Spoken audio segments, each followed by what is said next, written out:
I would literally help him get ready to go meet his side chick by ironing his clothes and getting him ready for the night. And my fiance cheated on me while we were engaged. We were 4 months away from our wedding. Cheating destroys relationships. So how do you know if you should stay and fight or leave for good? This is why I cheated on my wife. Even the Bible says in Isaiah 40:30 that young men would utterly fall. Right. So let's just say I was fulfilling scripture. You had no value. You had no worth. You did not know who you were. He said you didn't know your self-worth. Right. Before he married me, he's like, I don't know if I'll ever be faithful. And I said, that's okay. So I walked down the aisle knowing I was marrying his worst. I felt comfortable and I felt peace from the Holy Spirit to move forward. First thing you have to do, and the first thing we should all be doing, is growing closer to God and putting God first in our relationships. Welcome back to my channel. So this week I'm going to be talking about a couple of people who I've seen on TikTok, obviously, who have been cheated on and decided to stay. And one of these couples, Reggie and Kelley, they went pretty viral because of a podcast episode that they did during this year sometime. I think it was in May the podcast came out, and we will be talking about that. And also the two other couples that I've seen are on TikTok. They're like, whatever. And one of them was only from last week. And the other one, the guy had been cheating on her on and off for 10 years. And now their whole podcast is about like recovery from cheating and like betrayal trauma and how to stop cheating. Bottom line, all roads lead to Jesus in this episode. For whatever reason, all three of these couples who we're going to be speaking about are blaming the devil basically and thanking God for helping them stop sticking it in other women or whatever. Okay, so I have some feelings as usual. I'm not going to be talking shit about anyone. I'm not going to be calling anyone dumb, stupid, or anything like that. Okay, so if that's the type of video that you're looking for, it's not going to be this one. I will be honest, but I think there's a way of being honest and also being mindful that being cheated on is abuse. In my opinion, it's abuse. And if you're cheating on your partner, you are abusing them. If I had my way, if I was president of the world and you married someone legally, lawfully, you would go to jail if you cheated. Okay, so vote for me in your next election because I'm going to be sending everyone to jail. So anyway, before we continue, skip this intro if you want to. There's going to be timestamps if you want to just like get straight into the video. Skip the intro. But thank you so much for all of the love on my last video. And I just need to make a correction. Both of the women who I spoke about, Emma and Naomi, both of them got in contact with me. And really lovely, really lovely women, by the way. And anyway, so I have a correction to make because in Emma's story, once the Prison Bride episode ended, all of the other information that I got was from TikTok. Okay, so it's not exactly you can't believe everything that you see on the internet, obviously. So Emma got in contact with me, and she just wanted to correct something. So Curtis was not with another woman. A fake profile posted a picture of his baby mom and him in prison, which was over 8 years ago. So that picture that I posted saying that this was the other woman who Curtis was with while he was with Emma, that is not true. These were people trolling on TikTok or whatever. So I just want to make that correction. That is not what happened. Emma told me here, the comment, I have that comment pinned on the last YouTube video if you want to go see. So just to make a correction. Also, I said that Curtis left her for another woman. She said that she left him. I also left him. He didn't leave me. I found out about the other female he met in a dispensary and I left him. So I just wanted to make that correction. Okay, so yeah, thank you Emma for reaching out. Thank you Naomi for reaching out. And yeah, I hope all of you had a really nice Christmas, New Year's, whatever. I did take a break last week just because I was food coma-ing for like 2 weeks or whatever.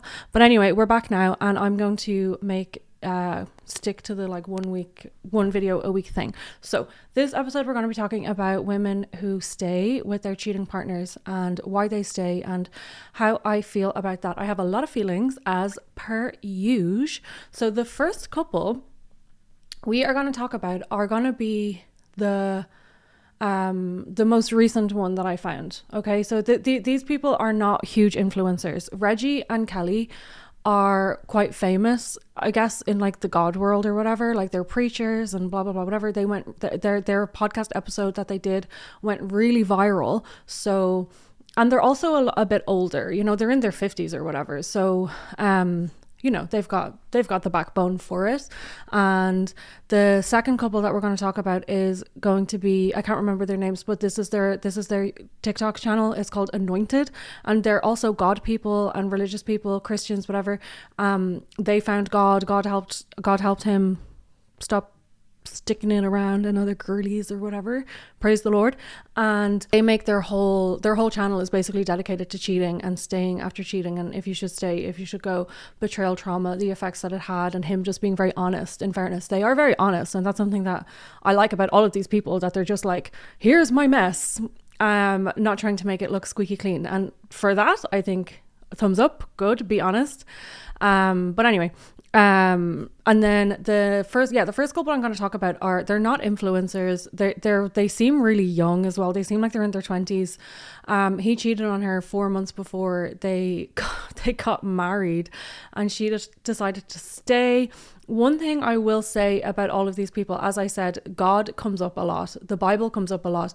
The devil. It's so easy, I think, as well, for people who are not all Christians, obviously. And I have spoken about Christianity and I have spoken about religious people on this YouTube channel before, when we covered some other things to do with Christianity and how Christianity can be used as this like convenient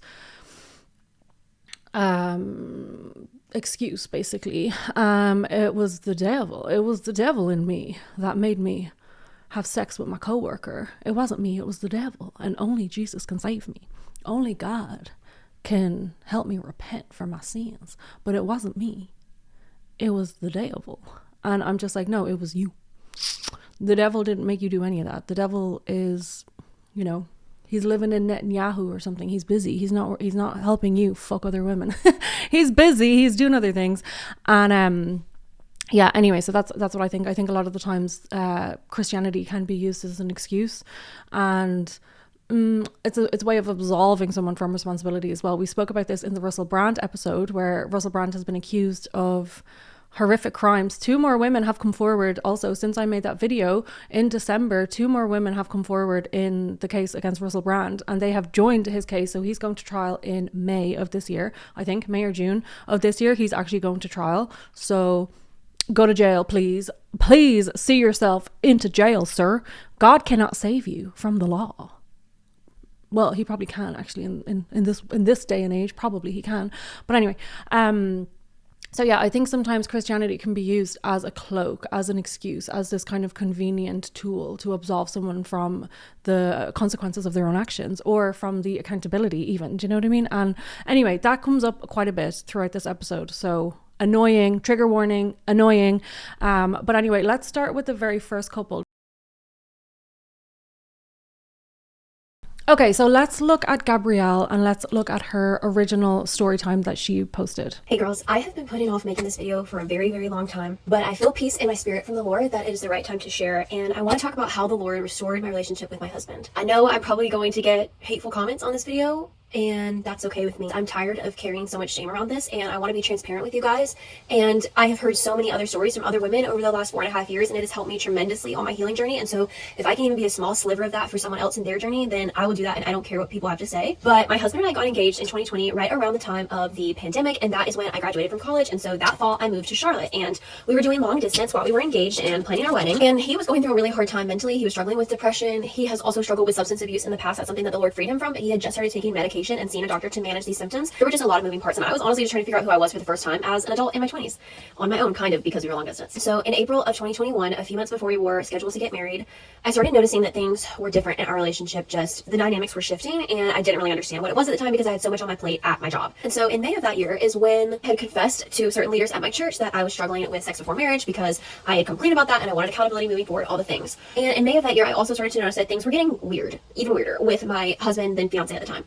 And I was very confused about this. I did not understand what could possibly be contributing to this. I knew there was stress with the wedding, but I didn't know. And around the 3rd week of May that year, I was at the beach with my family on a trip, and I had my phone with me, and we were all like sitting out, and it was around sunset time. And I remember texting one of my friends, and she said, ask him, have you talked to any other girl besides me in the last, I think she said like 6 weeks or 2 months or something like that. And I was like, what a like odd pointed thing to say. But she was like, I just feel like that is what you need to ask him.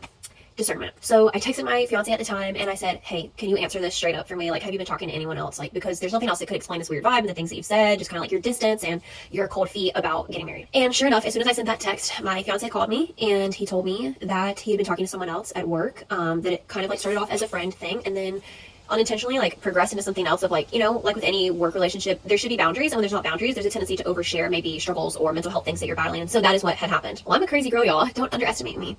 I found this girl on Facebook. I somehow located her at the store that she was working at, called her from the store phone number and scheduled a time to talk with her that night. And her and I talked that night for about 3 hours into the morning, and she told me all the details. And it did line up with the story that my fiance told me. But my fiance had cheated on me, and I was working in ministry at the time, and that's not something that I ever thought I would be faced with, to be honest. They were not intimate, but they did kiss and they hung out a handful of times. And it was really, really hurtful and traumatizing to find out that information 3 months before you're about to get married. And I had a choice to make. Like, was I going to marry him and move forward? And I knew that, you know, people were going to not understand my decision. I knew that people were going to judge me if they found out that I decided to marry him anyway. And at the time, I'll be honest, I wasn't sure if I was making the right decision. I ended up confronting him in person with all the information that the girl told me. And I said to him, I know everything. So let's talk about this open and honestly. And I don't know where we stand. And so we talked for about 2 hours that day. And then he ended up having an in-person conversation with my mom and dad and my brother, just kind of apologizing for the whole situation. I think what helped me to move forward in that instance and to know that that was never going to happen again was seeing how genuinely repentant he was and understanding like, yes, he does love me and he did make a really awful choice that detrimentally impacts our relationship. And it was a very confusing summer for me because that was also the summer that I got fired from the church. Like, literally I found out that my fiance cheated on me and almost a month later I got fired. And so me and God were just kind of like starting over from scratch. And I did end up marrying my husband now. And to be honest, the whole first year, I dealt with a lot of anger. I've talked about female rage on my page, but I dealt with a lot of pent up anger, not only towards him, but towards myself for making that decision. It's genuinely not something I want to talk about, but I feel like I need to because I know that it will help someone. Almost a year to the day after I found out that he cheated on me, I started going to betrayal trauma counseling. And a shout out to my counselor in Charlotte that I had. She was absolutely amazing, and I worked with her for about 6 months, and she helped reshape like so many pathways in my brain. She even like brought Austin in for one of the sessions, and we just talked through different things and like why like betrayal trauma doesn't go away overnight. Like, it is an iceberg and there's a little tip on the top and there's so many emotions underneath. But I feel like this is something that may come as a shock to a lot of you guys because, you know, I post Christian content and I post my husband on here, and I think I hesitated to do that for a long time because I didn't want to give the impression that I had a perfect marriage or a perfect Christian relationship or whatever. But the reason I have started doing that now is only by God's grace. God has restored our relationship. And in the last 2 years, my husband has completely changed. He has taken accountability for his actions. He has sought therapy. He is in a men's accountability group. He goes twice a week. He has accountability partners because he's also struggled with corn in our relationship. And he's taking those proactive steps. And he also has softened as a person. He is so understanding and kind and nurturing and loving. And like, even when I lose my temper and cuss, like, he's just there and he's so sweet and understanding. And I just say this to say, like, God can change people. He can restore people. And I want you to know that there is hope. And I'm not saying that you should just stay with someone since they cheated on you. That's not something I'm promoting. But sometimes you find yourself in a situation like that and you're faced with a really hard choice and you just have to make the best choice that you know at the time. And I really believe that I did. And like I said, Austin is just so compassionate and caring and just has such a heart for the lost and for the needy and for people who really need the Lord, and has just made me like a more kind, more generous person, a more bold person, because he's just out here like sharing his faith, and that's just not something that I ever felt comfortable with. And now here I am on TikTok, and he has supported this like TikTok journey every single step of the way, and even encouraged me to share the story like 2 years ago, and I was just like, I'm not ready. And I have filmed this multiple times and not ever edited it or posted it, and I've talked about it with friends, and I've said like, I have a heart to share this, but I'm scared of what people are going to say.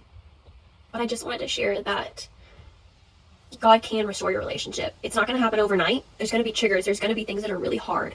But the more you communicate about them as a couple, the more that intimacy can grow. I believe that the more vulnerable you are in your relationship, the more God has room to change and shift and grow both of you as individuals and bring you closer, not only to the Lord together, but to each other with the Holy Spirit and Jesus and the Lord as the center of your relationship. So there's more details to this story, and I'm happy to talk about it, but that is the overview. And praise Jesus for restoration and for healing. I wouldn't be where I am without God. Okay, so that is the story of Gabrielle, the original story time that she posted. There are other videos of Gabrielle that we are going to watch. First of all, I just want to say something, that she said they weren't intimate, but they did kiss. That's that's intimacy. Sorry, but that's intimacy. That's still cheating. And I know she does say cheating. Like she is very clear that he did cheat.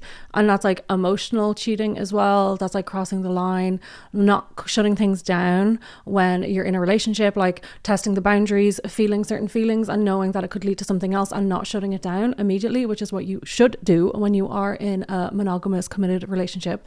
When you know that things are like you have these feelings and you're playing with them and you're playing with fire, basically, like you shut it down immediately. You shut it down immediately and you distance yourself to promise to not hurt, you distance yourself accordingly in order to prioritize your partner and in order to protect your relationship. So, okay, so a few things there that I just wanted to talk about. First of all, like thanking God for saving your relationship, thanking the Holy Spirit or whatever. You should, no, sorry, I have feelings about this, obviously. And if you haven't watched any of my other videos, I'm Irish, I live in Ireland, Catholic Ireland. If you don't know Irish history with the Catholic Church, Google it, it's not good. And like Irish people have a Catholic hangover, basically. And the Catholic Church fucked up our country. We used to be like a very pagan country before colonialism, and the Catholic Church fucked up our country and the entire planet basically, but our country was like destroyed by the Catholic Church. Even up until the church and the state have only started to separate in the last like 10 years, you know what I mean? And we did a vote we had a referendum, I think it was in 2018, about abortion. Abortion was completely illegal up until whatever, 6-7 years ago. And gay marriage was illegal. Gay people could not get married in Ireland until a few years ago. Women could not access healthcare until a few years ago because of the church and the state were connected. It's very not anymore, but even 10 years ago, it was very difficult to get your child into a school unless they were christened. Do you know what I mean? This runs really, really deep in Ireland. So I know when I hear people talking about God and talking about Christianity and thanking the Lord for something that they did, that triggers me, because I'm like, no, you did that. The Lord did not do that, but you did that. But who am I to tell someone that? Do you know what I mean? I can't be the gatekeeper for someone else's faith. And I'm not the one that says, like, I'm not the one that gets to pick and choose what people believe in and who people devote who people thank or attribute their wins to. So for example, she said that he's an addict and by the grace of God or whatever, God helped him beat his addictions. I don't think God helped him beat his addictions. I think he beat his own addictions, to be honest. That's my brain. I also know that there's a difference between God, Jesus and the Bible and also organized religion. Like, I think Jesus is actually pretty cool. People think that because I have a bit of a bee in my bonnet about organized religion and about the Catholic Church as an institution, that they think that I am like a Satanist or that I am like against God as a concept or against religion as a whole, and I'm not. I'm really not. I actually think if more followers of Jesus acted more like Jesus, the world would be a much better place. That's what I fully believe. I think Jesus is a cool person, cool guy, and I have absolutely nothing against Jesus. I actually really like a lot of the stories in the Bible, and I think if more people who convince themselves and convince everyone else that they are followers of the Lord and they are followers of God, if they actually were and behaved like that and stuck to the 10 Commandments, the world would be a better place, but they don't. So again, not all religious people, I'm not saying all religious people or all Christians or all Catholics are like evil pieces of shit. That's not what I'm saying. I am just saying that if every single person who claims to be a follower of the Lord, claims to be a follower of Jesus, actually behaved like that, I think the world would be a better place. Okay, so I'm not trying to talk shit about like addicts or whatever. Okay, so substance abuse is a massive problem. Clearly, any sort of addiction is going to be an absolute drain on your energy, on your relationship, and it's going to cause significant problems. So being with an addict comes with its own trauma and its own set of problems. He also had a porn addiction. But so he had substance abuse issues. He cheated on her and he also had a porn addiction. So I'm just kind of thinking, like, there's a lot here. You know, you're in your 20s and your partner has already had, like, there's already quite a lot here that screams, don't marry this man. And again, I'm not trying to say that everyone who has an addiction needs to be wrote off and they don't deserve love. That's not what I'm saying. But a lot of women will choose, or sorry, not choose, a lot of women are conditioned to believe that they can fix a man, and I spoke about this in other podcasts, or that they can be the rehab center for a broken man and that he will be grateful. You're the one that saved me. You saw me at my lowest. You put up with all this shit for me, and you're still here, and I'm going to choose you, and you're going to be my wife, and we're going to be together forever, and I'm going to be eternally grateful and forever grateful that you stayed with me despite everything that I put you through, despite all the pain and the trauma and the betrayal and the lying and the abuse and the addiction and the and everything. You're still here. You're my ride or die. And there's also this thing as well, where I think, like, a lot of women are conditioned to have that, like, I'm the rehab center for this man's dysfunction. And a lot of the times as well, men use women as collateral damage for their own character development. Okay? And that has happened to me before. And everything I'm saying here is from experience. I'm not like pointing the finger from my throne. I'm not like pontificating down on these women as if like you should all do what I do. And like, I'm speaking from experience. Whenever I speak about men, whenever I speak about relationships or betrayal trauma or addiction trauma or anything like that, like I am 100% speaking from experience. So I'm also talking to myself whenever I'm saying any of this kind of stuff. I also need to like drill this into my brain as well. Okay.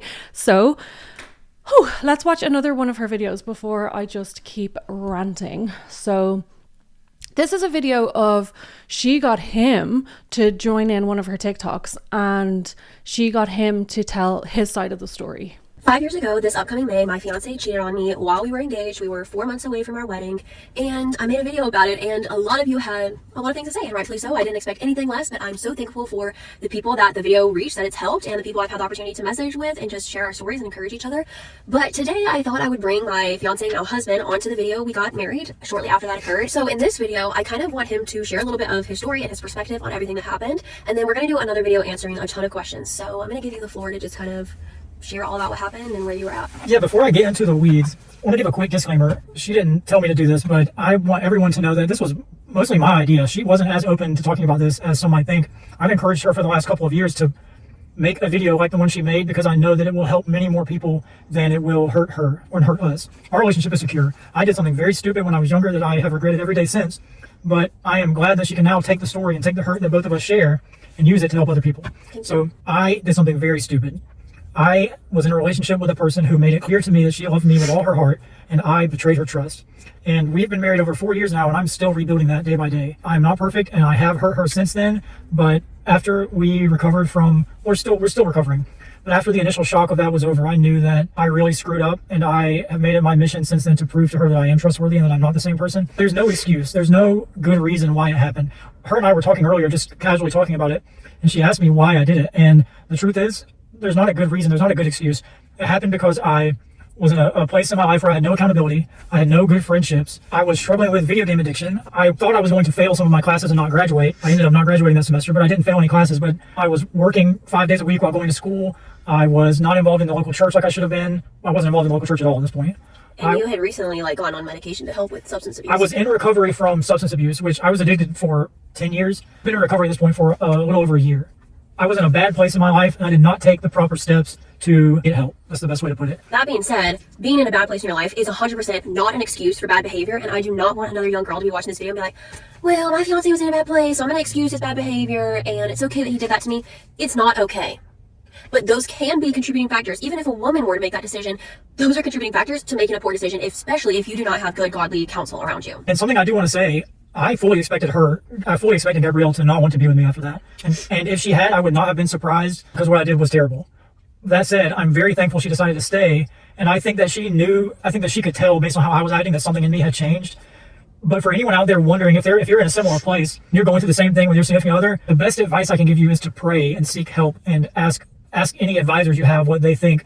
The fact is, situations like this need to be handled on a case-by-case basis. Yeah. Gabrielle can't look at you guys and say, oh, if he cheated on you, it's okay, it's going to be okay. No, I definitely cannot. Like I said, she could have left me and then she would have been perfectly within her rights. I'm really thankful she decided to stick with me and fight with me through this because I love her with all my heart. And I knew when she did, when we had our first meeting about this and when we talked about this, I knew in my heart that I made a terrible mistake and I regretted it. And I did everything in my power to overcome that and to show Gabrielle that she could trust me and that it was a mistake. If I had not acknowledged that I was wrong, if I had continued lying. I think if you had tried to be like, well, it wasn't that big of a deal, or like play it off type of thing, then that would have been a massive red flag for me. And that was something I said because to give more context to the situation, like I found out about this, we had a brief phone call, but we were still long distance at this point, so we had not had a chance to have an in-person conversation. So in the back of my head, I knew that when I saw him later that week in person, if he did not take accountability for it, like these are serious things I was thinking over that week, I did think about leaving him. And I did think, should I move forward in this relationship? Should we get married? Should we postpone our wedding? I had to think about all of those things. They were on the forefront of my mind because I had a huge decision coming up. But I think the thing that compelled me the most was, will he be genuinely repentant or will he try to excuse and justify his actions? And I think when I saw that he was genuinely repentant, I felt comfortable and I felt peace from the Holy Spirit to move forward. I'm really thankful she did. I just knew at that point that I would be losing the best thing in my life if she had left me. And I did everything I could at that point to earn her trust. And we've gotten in arguments since then, and we've struggled with things since then outside of our control, but I will never put her through that again. I love her with all my heart. I'm really thankful that we've made it this far and that we're still fighting together. And I would just encourage anyone in a similar situation to, first thing you have to do, and the first thing we should all be doing, is run closer to God and putting God first in our relationships. If Gabrielle and I did not consistently put God first in our relationship, I don't think we would have made it this far. And I would encourage anyone out there struggling with anything, finances, infidelity, children, to trust God and lean on Him and love each other through that. Yeah, I can't emphasize enough how big of a mistake I made in doing that to her. So I have a lot to say. If you see me like frantically, I have my notebook here and I just need to like write down my notes while I'm watching this so I remember what I want to say instead of like pausing the video all the time. First of all, can we acknowledge the God is good hat? Okay, classic. And okay, so they mentioned there that it was a mistake. It's the biggest mistake I ever made. I know he made a really big mistake.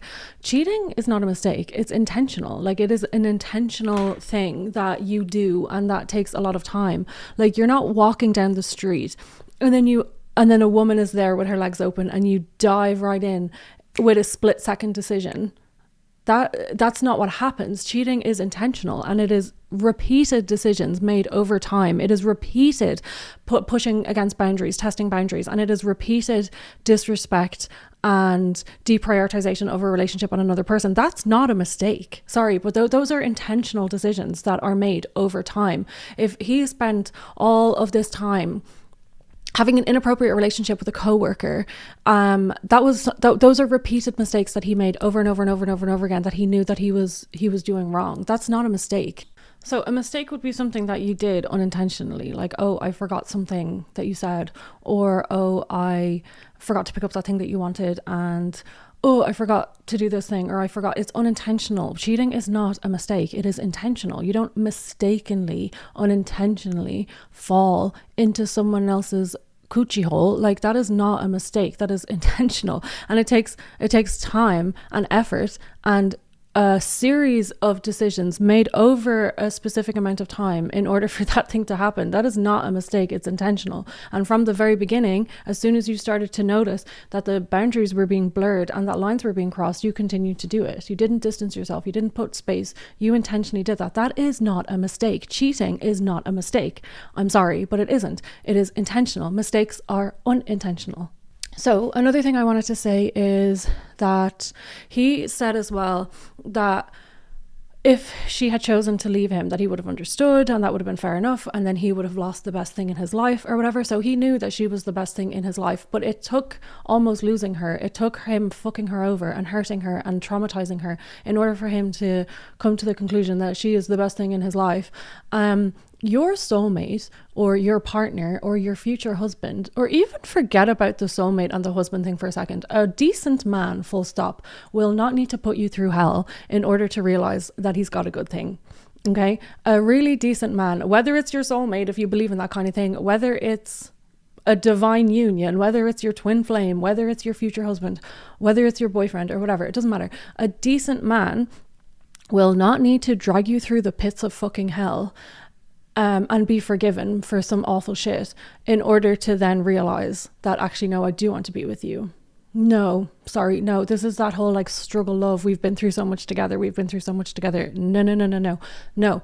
There are people out there who will not need to smash your heart into a million pieces in order to realize that they actually want you around and that you are actually the best thing for them. Okay. Again, I'm speaking to myself when I say things like this. I'm not like giving out to anyone. I'm not giving out to these people. Good luck to them. And also there's another thing as well, that I'm so glad she stayed and decided to fight for us. Your relationship shouldn't be a fight in order to stay together. We're fighting for this relationship. We're struggling through. We're putting in all this effort and all this work and da da da da. Yes, relationships do take work, but it shouldn't be a fight. We're fighting for this. We're putting our everything into this. Like, no, like, are you going to hit obstacles? Yes. Is there going to be ups and downs in a relationship? Yes, of course. That is just a natural part of life. Even if you're single, there's going to be ups and downs. So merging lives with someone, of course there's going to be ups and downs. Like, that's just a natural part of being in a relationship, even if you're in a relationship with yourself. It's just a natural part of being in relation on earth and in this world that we're living in. The stress is going to occur, death is going to occur, grief is going to occur, heartbreak is going to occur, employment, unemployment, like money struggles, whatever, like all of the above and more. But you shouldn't have to fight tooth and nail and claw into your relationship in order to save it or in order to like make it work. If someone is requiring you to fight and go into battle in order to salvage your relationship because of their fucking decisions, not a mistake, decisions, intentional, repeated decisions over time, that is not a relationship worth having, in my opinion. In my opinion, I'm going to say no. And another thing, he also mentioned there that he had a video game addiction. So he had substance abuse issues, porn addiction. He's a cheater. And also he's a lustful man, basically. And also he had a video game addiction. I'm just kind of like, what about this guy is so good? I'm sorry, but you're not really selling it. You're not really selling it. And again, I'm not trying to say that everyone who has an addiction needs to be wrote off and everyone who plays video games needs to be wrote. That's not what I'm saying. But I'm like, what are the reasons that he's good? You know, why is this particular man worth fighting for? What about this particular man screams husband? Like, what about this particular man triggers in you the thing that makes you feel like he's so good? I don't know him. I don't know. All I can go off is what they're telling us, and it doesn't look good.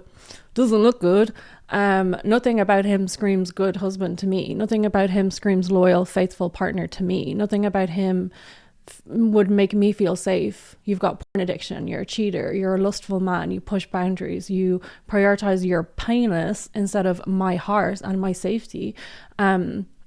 You are a video game addict and substance abuse issues, whatever. Yeah, nothing about this screams solid, secure, stable, you know, healthy. That's just what I mean. I'm not trying to say that like he's a piece of shit because he has addictions. That's not what I'm saying at all. But would I want to put myself up for sacrifice in front of someone who is not stable, not secure, not safe, not healthy, clearly has his own issues? And no, sorry, no, I wouldn't. Good luck to you. Good luck, but I'm not going to act as your rehab center while you figure it out, while also fucking me over and breaking my heart. No, thank you. Okay, so I think we're done with Gabrielle. There's one more video here by Gabrielle. Let's watch one more video. Hey guys, it's your favorite couple. We're back. My fiance cheated on me 4 years ago, almost 5 years ago in May, and I stayed with him. And the craziest thing to me is that in the comments, if a man were to make a video and say, I took my fiance back, she cheated on me, but I decided to move forward with her and extend that forgiveness to her, then we would all be patting her on the back because no one thinks that a man would actually do that. But because a woman does that, it's embarrassing for her and she's a loser. Gabrielle has forgiven me. We've been married for more than 4 years now. We are where we are. It's not like this happened yesterday. She's not a lesser woman because she forgave me and we have a happy marriage now. The first thing I'm going to address is the smiling. I smile when I film with Gabrielle because I enjoy filming with Gabrielle. I'm very proud of her. I remember when she had a single TikTok follower and I have been her biggest encourager this entire time. Every time she's got negative feedback, I've been her first defense. Well, I bounce my ideas off of him and I asked him if it's a good idea. Like, I asked him about this 2 years ago and he was like, yeah, I think that's a great idea. You should do it. And I think that says a lot about a man, that they are humble and that they're willing to share that, because a lot of men are beep. Well, the fact is, I screwed up. I did something I regret, and I have regretted it every day since then. But I'm smiling in the moment filming this video because I love Gabrielle and I love being a part of her content. And like I said in the comments, literally like 2 seconds before we were filming, I was cracking up laughing because I couldn't take myself seriously. It's so embarrassing to take the time and waste your breath commenting on someone's video when you don't know their life at all. This is for people who have been through this. And for everyone saying, well, that's what a diary is for. Why are you posting this on the internet? we want to be open and share this with other people, because a lot of people, you would be surprised, find themselves in the situation where this has happened to them. They feel embarrassed, they feel ashamed, they don't know who they can talk to. And guess what? No one in their life makes them feel better. Everyone makes fun of them and tells them that they should leave that person. And in some cases, that's the truth, but they really don't have any support. And that's why we did it. But to make fun of someone also for the way they blink, the way that their face is looking on the camera, etc., etc. My husband had a traumatic brain injury, okay? He was in the hospital for 2 weeks. I am very thankful that I'm not reading through these comments about me as a 17 or 18-year-old, because it would have broken my little teenage heart. But at this point in my life, there's nothing you can say on the internet that will hurt my feelings. No, I've read something to him. He's like, okay, that's fine. And? I do blink weird. It's called a tic for anyone interested. I have had it since I was 12 or 13. This is before the brain injury. I have always blinked in a weird manner. I think it's probably something to do with the amount of video games I played when I was younger. I'm not sure the neuroscience behind it, but I do blink weirdly. Sorry if that offends you. The TBI thing, it does affect the way I talk, and it may cause me to look around a little more than other people. But with that said, we're sitting in a parking lot. There's people driving by constantly. If this happened last week and I was smiling and acting all giddy, I would be concerned about myself. Yeah. If this had just happened and the wounds were fresh and Gabrielle and I had not been recovering over this for years, I would not be smiling, first of all. But if I was smiling at that point, that would be a cause for concern. Okay, so there's a theme. If you're on TikTok, there is a theme, and I did make a video kind of about this, about the men who hate their wives kind of thing, and I'm going to do a part 2 on that because there's just so much content around that like realm or that niche or whatever. But there is a theme where a woman will come to the internet with a complaint about her husband or like something diabolical that the man has done. She will make a video about it, and the comments will absolutely correctly be like, this is not okay, like this is disrespectful, this is abuse, this is whatever, blah blah blah blah blah. The comments are reacting to the 60-second video or the 2-minute long video that the woman has decided to bring to the internet. Okay, I am so pro people sharing and people being honest and people being transparent to whatever degree they feel they want to be, okay, on the internet. I'm here for it. Like, I'm honestly here for it. Like, please bleed all over me. That's okay. Be honest. And also, like, warn women, like, let women know that, like, this is what my ex used to do. This is what my ex-husband used to do. These are the reasons why I left. Like, I'm so thankful that we have access to each other at this point. And it's also another reason why gossiping has been weaponized against women for centuries, basically, and being seen as a gossip or being seen as someone who like talks shit has always been weaponized against women, when in reality we're most of the time warning other women about how awful some of the things that we've put up with are, and we could be potentially ruining someone's relationship by basically talking about what they did. Okay, that's another video that I want to make, how gossip has been weaponized against women. Anyway, but what was I saying?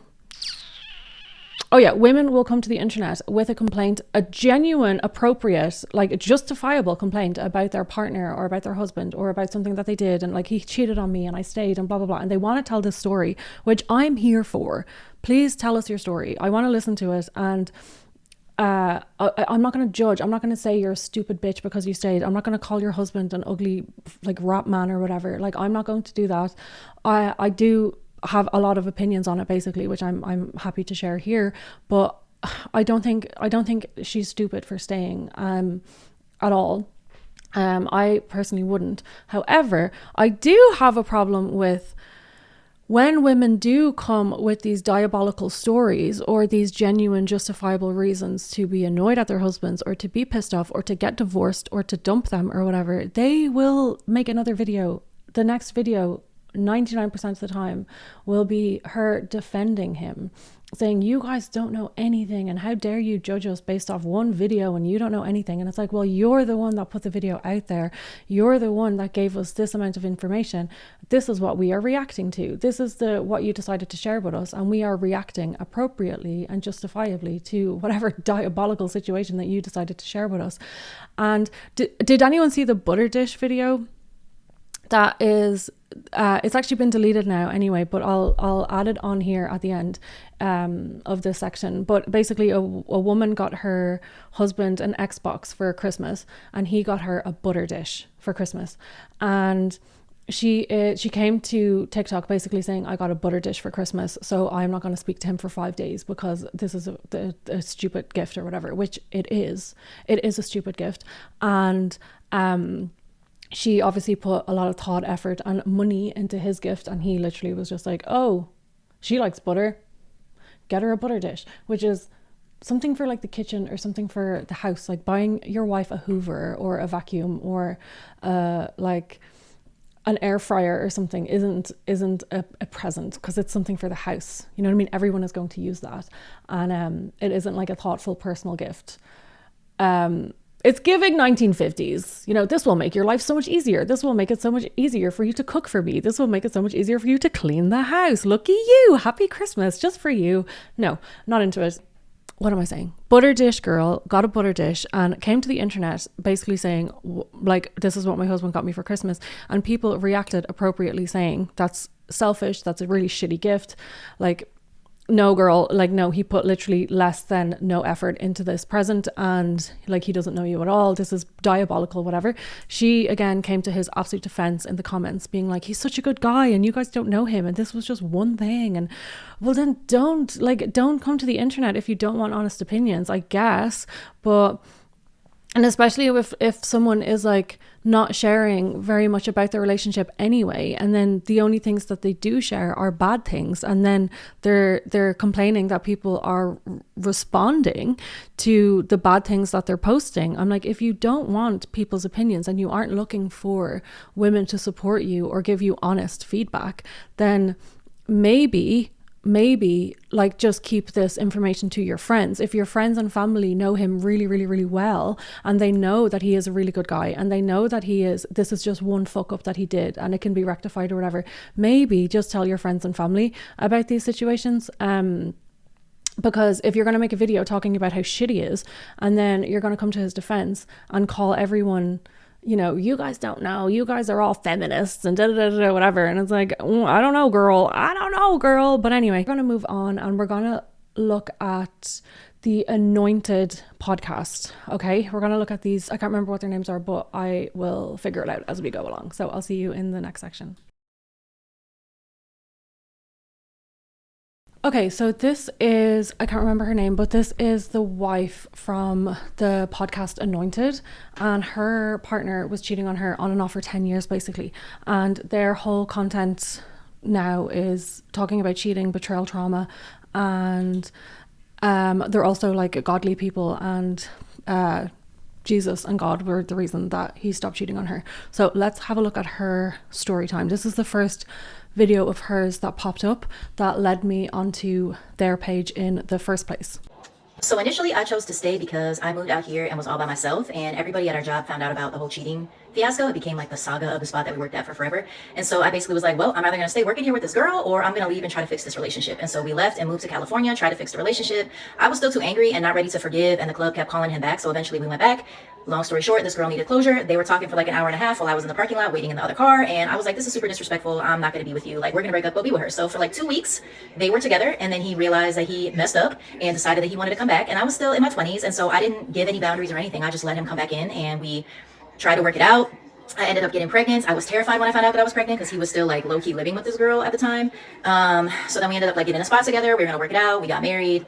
And I thought, you know, foolishly that marriage and a baby was going to change him. But only God can change a man. And a man that really wants to change will change. Anything else is just, it ain't gonna happen, sis. So we get married. I think things are going to change. I end up, you know, really seeking the Lord and, you know, worshiping. And like, I know that he's out doing things on me. And I'm just like praying about it, talking to God about it. God is telling me to stay, like stick it out, show him my love for him, show him unconditional love. He's used to, you know, his mom abandoned him. He's used to people leaving. I need you to just stand and stay in your marriage and show him that you ain't going anywhere. Well, I tried to do that for, I don't even know how long. Ended up finding that he was talking to a bunch of different girls when I looked through his phone. And at that point I was like, I'm not doing this anymore. Like, this is so disrespectful. This is so embarrassing to me. I can't do this anymore. God, I'm so sorry.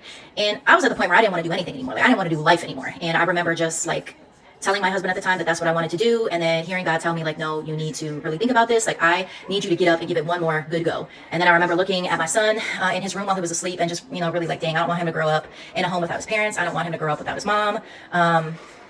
You know, I don't want him to have abandonment issues because I decided to do something like selfishly and, you know, very impulsive. And so I got back up, gave it another shot. My husband came home that morning from being at the club and was like, look, I don't want to lose my family like this. I really want to get remarried, break it off with this girl. I won't talk to anyone else. You can have all my passcodes, blah, blah, blah, blah, blah. And at this point I was like, no, you ain't just going to tell me, you're going to show me. I set boundaries in place of what I needed to rebuild the trust. He was willing to do those things. And listen, if unless God is telling you to stand and stay in a relationship or in a situation where this person is just repeatedly cheating on you and doing you wrong and is telling you or letting you know that they have no anticipation that they're going to change or that they want to change, I would leave. I would not stay in that relationship. God is the one that told me to stay in the state for my marriage, so I did. And I am thankful that I did, but I know not every situation is like mine. So if you are being verbally abused, physically abused, like, take that up with God. Seek God's wise counsel and ask him if he wants you to stay in the state or if it's time to go, sis. You will know. But only God is going to change a man. A man has to want to change, want to be held accountable, will respect your boundaries, will do whatever it takes if he really does want to change and want to stop cheating. But that is why I stayed. It went from me not wanting to live in a state all by myself to then thinking, well, I want to make it work because we're married and because we have a son and I want my son to be in a one-parent home or have to choose between going to mom's house or going to dad's house. It was a bunch of different things. And then ultimately I got tired, but God was like, stand and stay.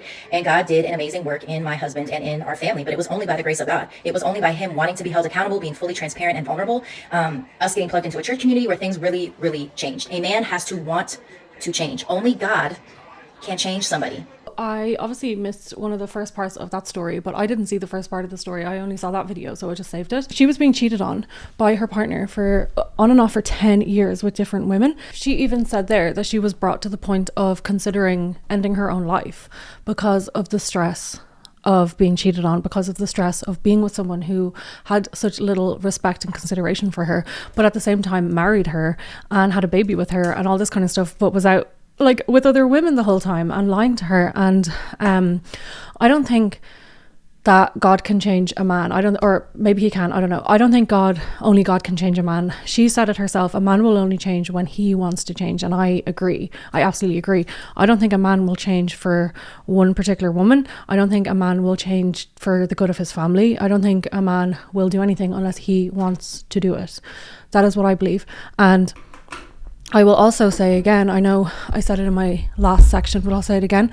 I don't think that all men are going to drag you through hell in order to realize that, like, no, you're the one I actually want. I know that I've been cheating on you for 10 years. I know I've driven you to the point of you wanting to like end your life. But now I finally decided that you are the one that I want after all. No, sorry, that's not a prize. That's not special. That's not good enough.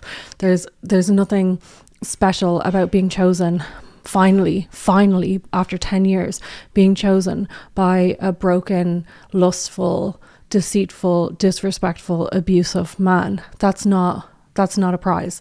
That's nothing worth celebrating.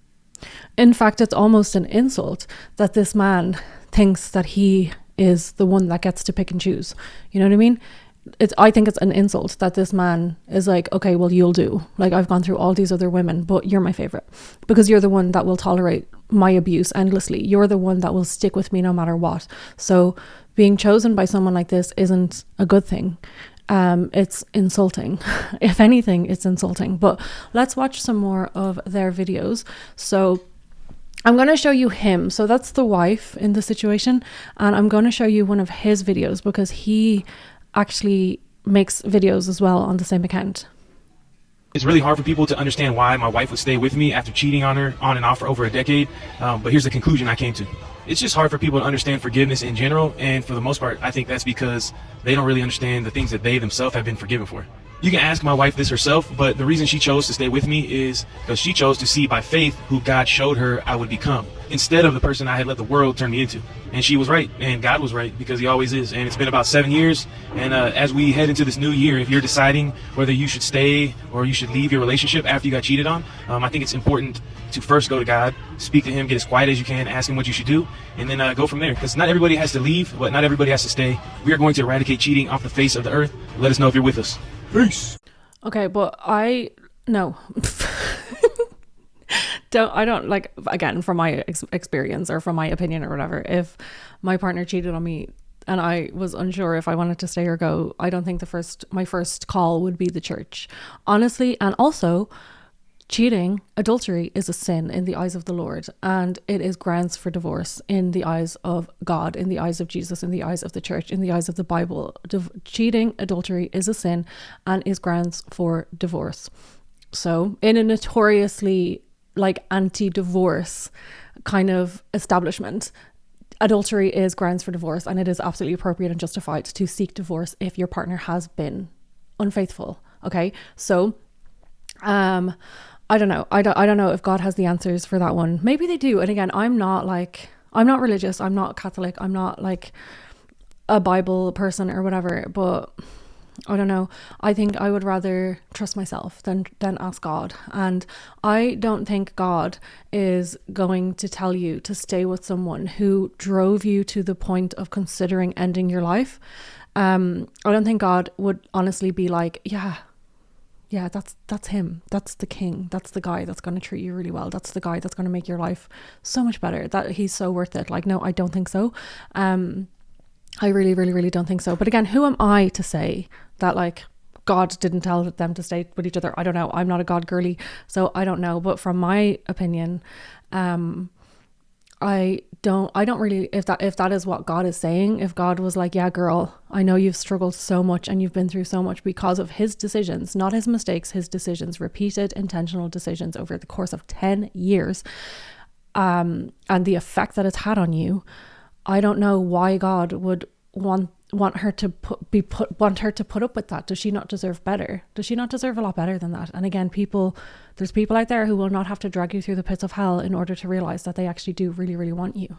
There's also this thing as well of like, he finally chose her after 10 years, after all these other women. She was still there, and then he chose her. It's almost like his decision means more than her decision, that like women maybe in this like patriarchal world, plus add into it Christianity, which is inherently patriarchal, obviously, but like this conditioning of like his decision holds more weight than hers. His decision is more important than more important or significant than hers. His decision to finally settle down with his family after 10 years of fucking her over means more than her decision, like what would actually be best for her. And I know her decision was to stay, and that was her decision, but why did she make that decision? I want to know. Why did she choose to and there's so many reasons. I'm not one of these girls that says like women just need to pick better men. Like women just need to pick better men. No, women get bamboozled because men are manipulators. Not all men, obviously, but like men tend to be more abusive than women, more manipulative, more lying, more cheating, like whatever, blah, blah, blah, blah, blah.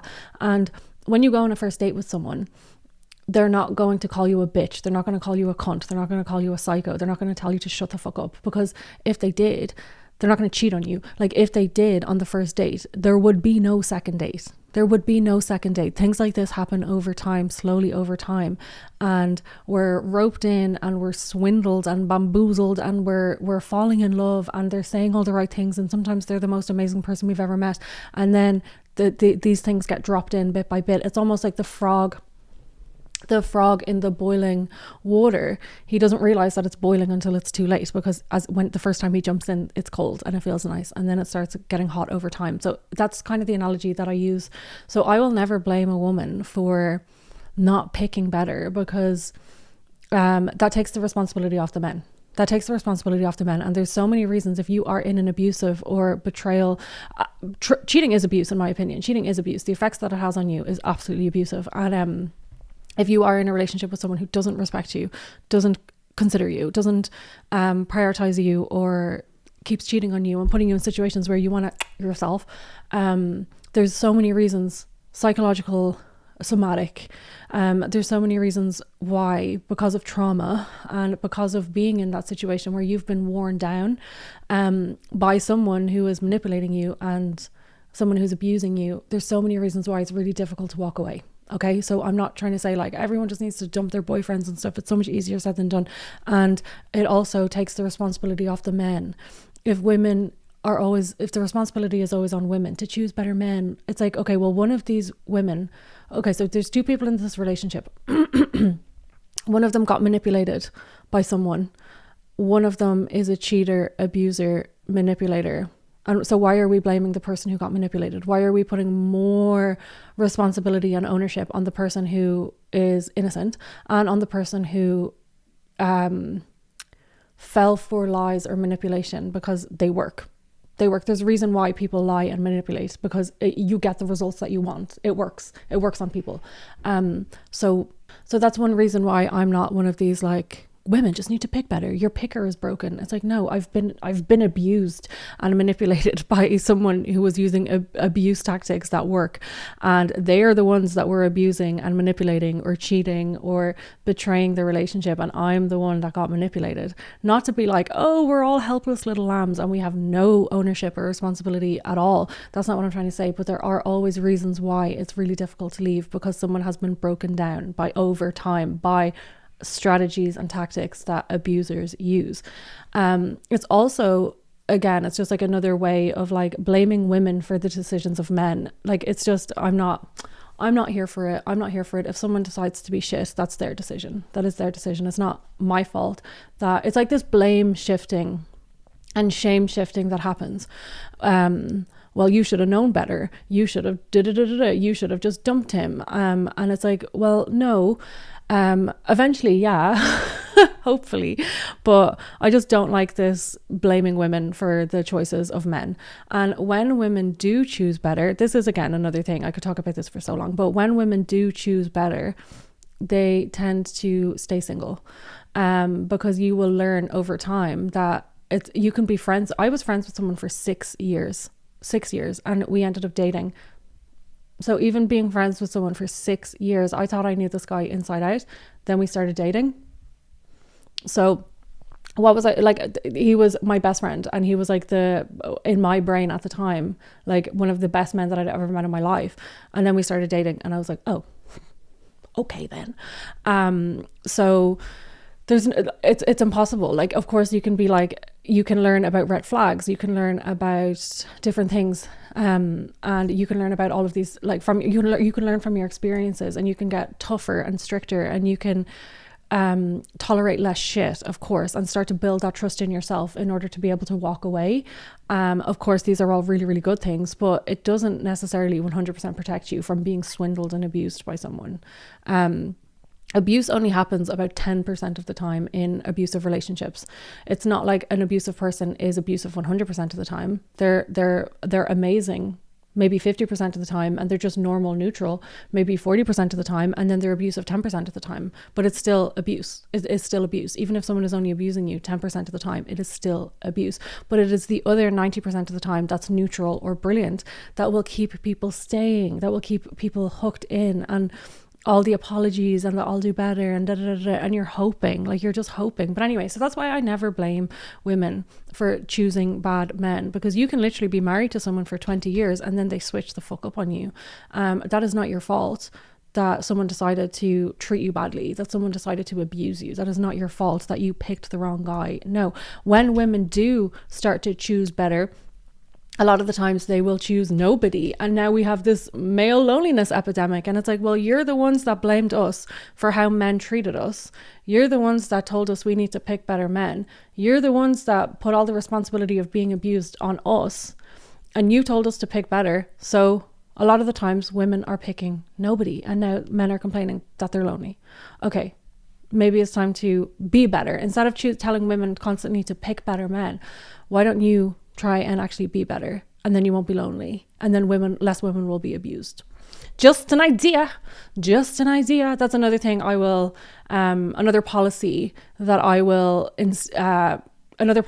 I'm going to put forward as president.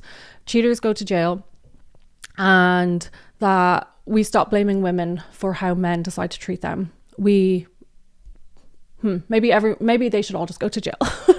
I'll think about it. I'm still working out some of my policies, but yeah, men need to do better, and the responsibility of being abused only goes to the person that is abusing, not the woman who picked the wrong guy.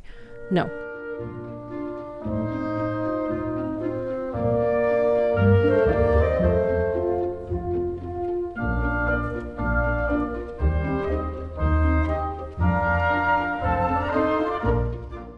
Okay, once a cheater, always a cheater until you're born again. If someone uses God or Jesus as a crutch, or Christianity as a crutch to better themselves, then it can't be a bad thing, right? Some people use therapy, some people use, I don't know, psychedelics, some people use yoga, some people use Christianity or whatever as a tool for transformation, and whatever makes you stop cheating on your wife, I guess, is a good thing. Whatever makes you stop driving women to the point where they want to jump off a cliff, it's a good thing. So if you want to use God, if you want to use Jesus, like, cool, whatever. I obviously just still have a little bit of a bee in my bonnet with the whole thing in general, and using it as an excuse. Do you know what I mean? Anyway, let's watch another video. Being betrayed is a trauma, and it will affect your nervous system. It will make you on edge, overthinking things. Your brain is literally processing for threats all the time, and it's annoying, but honestly that means that your brain is working the way that it's supposed to. Your body's working the way it's supposed to. So what's an example of how it affected you, not only mentally but physically? well, the hypervigilance, I had stomach problems from it. My stomach was always upset, like that feeling you get when you're scared and like on a roller coaster, or like that stomach drop. I felt like that all the time. I would throw up, I would have TMI, diarrhea. I had, for a period of time in the beginning, a stress-induced cardiomyopathy, which is actually like a broken heart. Your left side of your heart is weakened because of all the stress. I would wake up with these panic attacks, couldn't breathe, had these crazy nightmares. And when I went to the cardiologist, that's what they told me. And you don't think about any of this stuff when you're cheating on someone. You're just thinking about your selfish desires, your temporary relief. And if you could listen to what she just said, you'll stop cheating. Okay, so again, just another few examples of the effects that it had on her, the effects that it's taken on her body. And yeah, there's, I don't know, I'm just like, I'm not trying to like talk shit about him or whatever, but what is it about him that's so great that it was worth putting yourself through like literal medical conditions for 10 years because of his decisions and his inability to sort his own shit out? Now, he has trauma from his childhood, which is valid and legitimate. And yeah, of course, going through stuff as a child is going to affect you as an adult. But I'm kind of at this point now where I was in a thing with someone who had issues from their childhood and they used it as an excuse to keep hurting me. At no point did they say, oh, I have all of these things from my childhood, so I'm going to go to therapy, I'm going to sort it out because I don't want to take it out on you. No. At no point was that ever discussed. It was always used as an excuse to be absolutely fucking shitty to me. So make sure that your empathy and compassion for someone who's been through shit is not more than your respect for yourself and your protection of yourself. Okay, if you are more empathetic towards someone else and their trauma and the stuff that they've suffered, if that's higher than your respect for yourself and your desire to be a healthy, happy person, you're going to end up in shit street. Because at the time with this particular person, my empathy and compassion was so high for them. But I didn't have the same empathy and compassion for myself because I was being treated like shit by a man who refused to get his shit together. And he used his trauma, he used his childhood as an excuse to hurt me over and over and over again. And at no point did he ever say, oh, I have all of this shit that I need to sort out. No, at no point. Now, I'm lucky. I only put up with it for a few months and this woman put up with it for 10 years. Now, I also want to say, when it comes to stress, IBS, diarrhea, hypervigilance, nervous system dysregulation, these are not just like buzzwords like, oh, I'm going to go to a yoga class to regulate my nervous system. These are things that lead to autoimmune diseases. These are things that lead to chronic illness, chronic disease. And it's no inflammation. It's no joke. Like, these will all 10 years of being chronically stressed will absolutely have impacted her health in a way that might not even be clear yet, because she's still really young, she's still healthy. Like, she might not know the actual impacts and the real life medical effects that 10 years of being abused and 10 years of hypervigilance, 10 years of stress, 10 years of chronic IBS, like, she might not even know yet how that's affected her medically. And I just want to know, what is it about these men that is so worth it?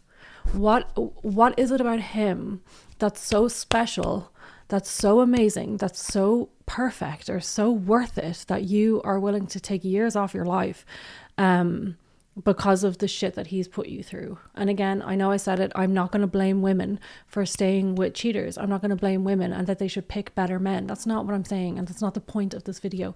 But me as an outsider looking in, what is it about these guys that is so fucking worth it? They're just not worth it. Like, in my opinion, they're just absolutely not worth it.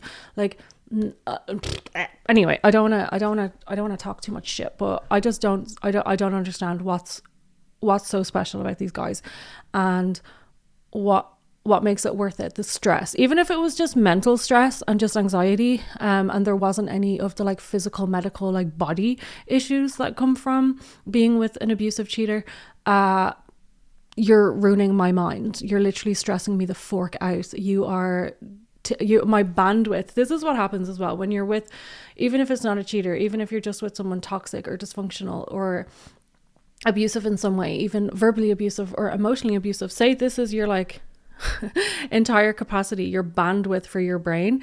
When you're with someone who is not treating you very well, all of your capacity, all of your bandwidth, all of your mental, emotional, logical, spiritual, everything, your energetic bandwidth gets taken up by them. It gets taken up by them. I can't believe they said that to me. I can't believe they did that to me. And you're like dissecting these conversations in order to try and figure them out. It's almost like a severe anxious attachment where you're going over everything. You're ruminating, you're catastrophizing, you're trying to dissect everything. And you're hypervigilant and you're looking for cues and you're looking for, well, how do they say that? How do they mean that? You don't trust them and you don't trust yourself because they are untrustworthy. And then you start losing trust in yourself because you're staying. And, yeah, all of your bandwidth gets taken up by them. How am I going to fix this? How am I going to say this? How am I going to word it in such a way that it doesn't like come off as accusatory, like, or whatever? Like all of your mental capacity gets taken up with the relationship. This is why women usually have such big glow ups when they dump their fucking loser boyfriends, because all of that space gets cleared and now they can focus on themselves again. They can start sleeping normally. They can start eating healthy again. They can start reading their books, going back to the gym, like meeting up with their friends and actually doing things that make them happy instead of spending all of their energy, time and bandwidth thinking about how to sort out their fucking relationship with their absolute fucking loser boyfriends who just drain the fucking life out of them. Okay, so what I wish for all girlies is a massive glow up when they break up with their loser boyfriends. And again, like you cannot force someone to break up with someone when they're not ready because they will just go back to them. You cannot force someone to break up with someone because trauma is real. Like trauma bonds are real. It's harder to break a trauma bond than it is to break like a drug addiction. So, you know what I mean? It's really difficult to just be like, break up with him. Like it's so obvious you shouldn't be with a cheater. But anyway, these people all decided to stay. So that's their decision. And we are free to talk about it, of course. So let's look at another one of their videos. We are going to eradicate cheating off the face of the earth. I cheated on my wife on and off for over 10 years. And here's some questions she couldn't answer after the betrayal, but now she can. Shoot. Pew, pew. Do you actually trust me again? Yes, thanks to setting boundaries and consistent change behavior.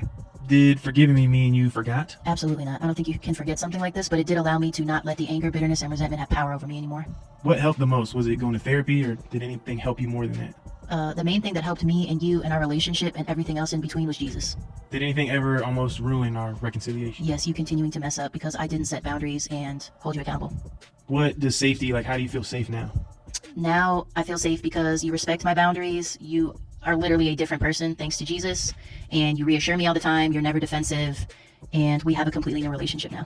What would you say to somebody who says a cheater can't change? They can't. They have to be born again and become a new creation in Christ. Jesus Christ. Jesus Christ. We are going to eradicate cheating off the face of the earth. Let us know if you're with us. Peace. And this other thing, cheaters can change, but they can become a new person because of God and because of Jesus. So again, that was the old me. I spoke about this in my Russell Brand video. That was the old me, guys. No, I'm a new person now. I've been reborn because of God. That technically wasn't me. Remember all those women with all those allegations? Well, that was the old me. I've been reborn. I have been forgiven. I have been baptized in the filthy River Thames by, what's his name? Bear Grylls. I'm a different person now. That was the old me. So technically, if you think about it, I'm innocent. But yeah, I don't know, you guys. There's another thing as well where I spoke about this earlier when I was talking about Gabrielle and her partner. You shouldn't have to fight so hard. Like it shouldn't be that much work to just be in a relationship with someone. Like 10 years of struggle and then probably the same again, at least 2 or 3 or 5 years of more struggle in order to get past it and learn how to trust each other again. Could you be fucked? Like, could you actually be fucked? Like, what about this guy is so special that it makes that much stress and work worth it? What about him is so special that it is worth that amount of work, that amount of stress, that amount of heartbreak, that amount of nervous system dysregulation, autoimmune disease, diarrhea. Like, no, when I was with my ex, I would get diarrhea like 4 times a week, literally 4 times a week. I had huge, I'll try find photos. I had huge, like, all along my neck, behind my ears, on my jawline, on my chin, like really, really, really painful. They weren't even spots, they were like under the skin, like cysts almost, and they were there for months and they would not go away. I couldn't sleep properly. I had to take sleeping pills. I had anxiety. I started taking anti-anxiety medicine, and I had like really, really severe gut issues. I was bloated all the time. I cried like every single day, and he was like, there's something wrong with you. There's something wrong with you. Anyway, dumped his ass. Within a week, all of those things went away. Like literally all of those things went away. That's not a coincidence. Not a coincidence. And nothing about that relationship was worth putting my body through that. Nothing about that relationship was worth putting my body through any of that. And there's a thing as well where we don't trust ourselves, and we start to lose trust in ourselves when we ignore the signs of our body. We ignore the signs of our body, that our body and our mind is telling us that something is wrong, and the internal safety system, the internal alarm system that's going off when we're in relationships that are bad for us, whether there's cheating or mistreatment or name calling or not being prioritized, not being considered, being treated as an option, whatever. Our internal alarm system will start going off, and sometimes we ignore those signals or we override them because we want to be with this person for whatever motherfucking reason. We've decided that we want to be with this person, or we're trying to convince this person that they should actually want to be with us because they are keeping us at arm's length and they're not just offering up kindness, respect, consistency, effort in a normal way. So we are trying to chase and challenge that and be like, look, trying to prove ourselves how great we are. Like, you should pick me, you should choose me. And when we override our body's internal safety system, we start to not trust ourselves. We start to have this thing of like, I actually can't trust myself because I keep overriding my body's internal safety system.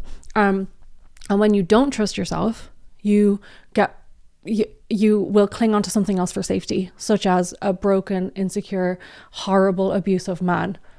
For example, what happens when we start trusting ourselves again? What happens when we start listening to our internal safety system again is we start to build back up that trust with ourselves. When we don't listen to that safety system and those alarms are going off and our body is sending us signals and our mind and our nervous system is sending us these signals that this is wrong, we actually betray ourselves by overriding that because we really want this thing to work. Okay, we really, really, really want this thing to work, and we end up again, we're just like breaking that trust that we have with ourselves. You can build that back up. You can absolutely build that back up. And what happens is when you do start to choose yourself and when you do raise your self-worth, and you do prioritize your peace, prioritize your nervous system regulation, prioritize your sleep, prioritize your skin, prioritize your gym, prioritize your like whatever, and you just want to feel good again. You just want to feel like a whole person again. When you have got that internal trust back in with yourself, the next time that you are faced with an inconsistent or abusive person, you will just be repulsed, and immediately that person will be disqualified from having access to you because you know that it's just not worth it. You don't see it as a challenge the way that you did before. You don't see their inconsistency or their lack of effort or their lack of respect as a challenge. Like, I'm going to prove to them that I'm really great. I'm going to show them how amazing I am. You immediately just get repulsed and they just become unattractive. That's what happens. I'm just unattracted to you right now. This is just, I'm so not interested in this. Like, you're just so not interested. But that can only happen when you repeatedly trust yourself and you repeatedly say no to the things that are just a no.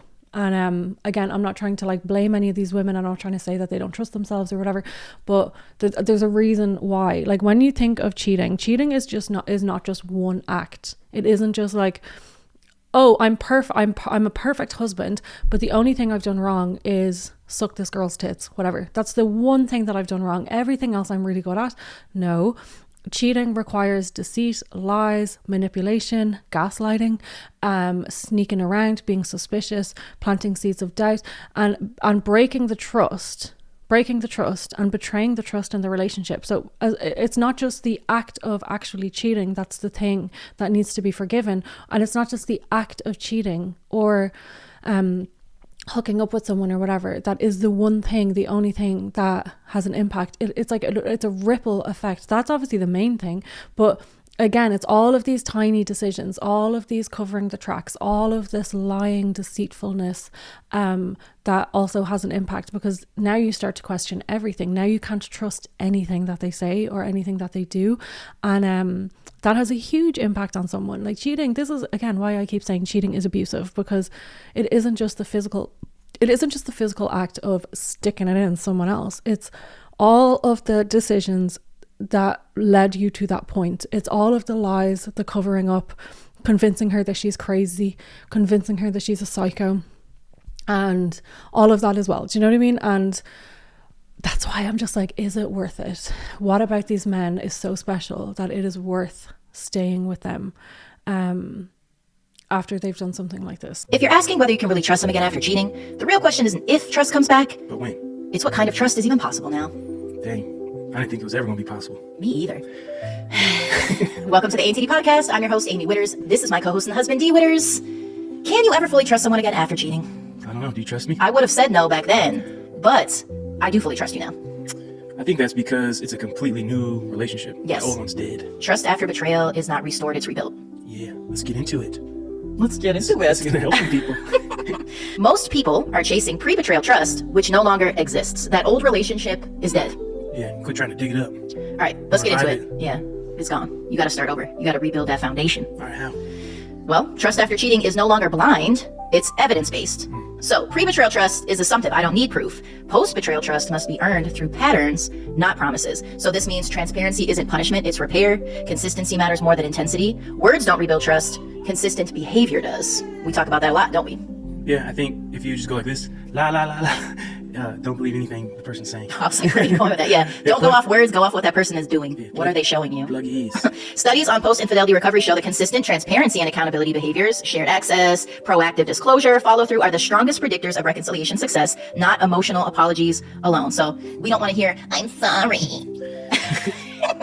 Okay, so again, like, yeah, I'm sure you can learn how to trust your partner after betrayal, but like, why? Like, why?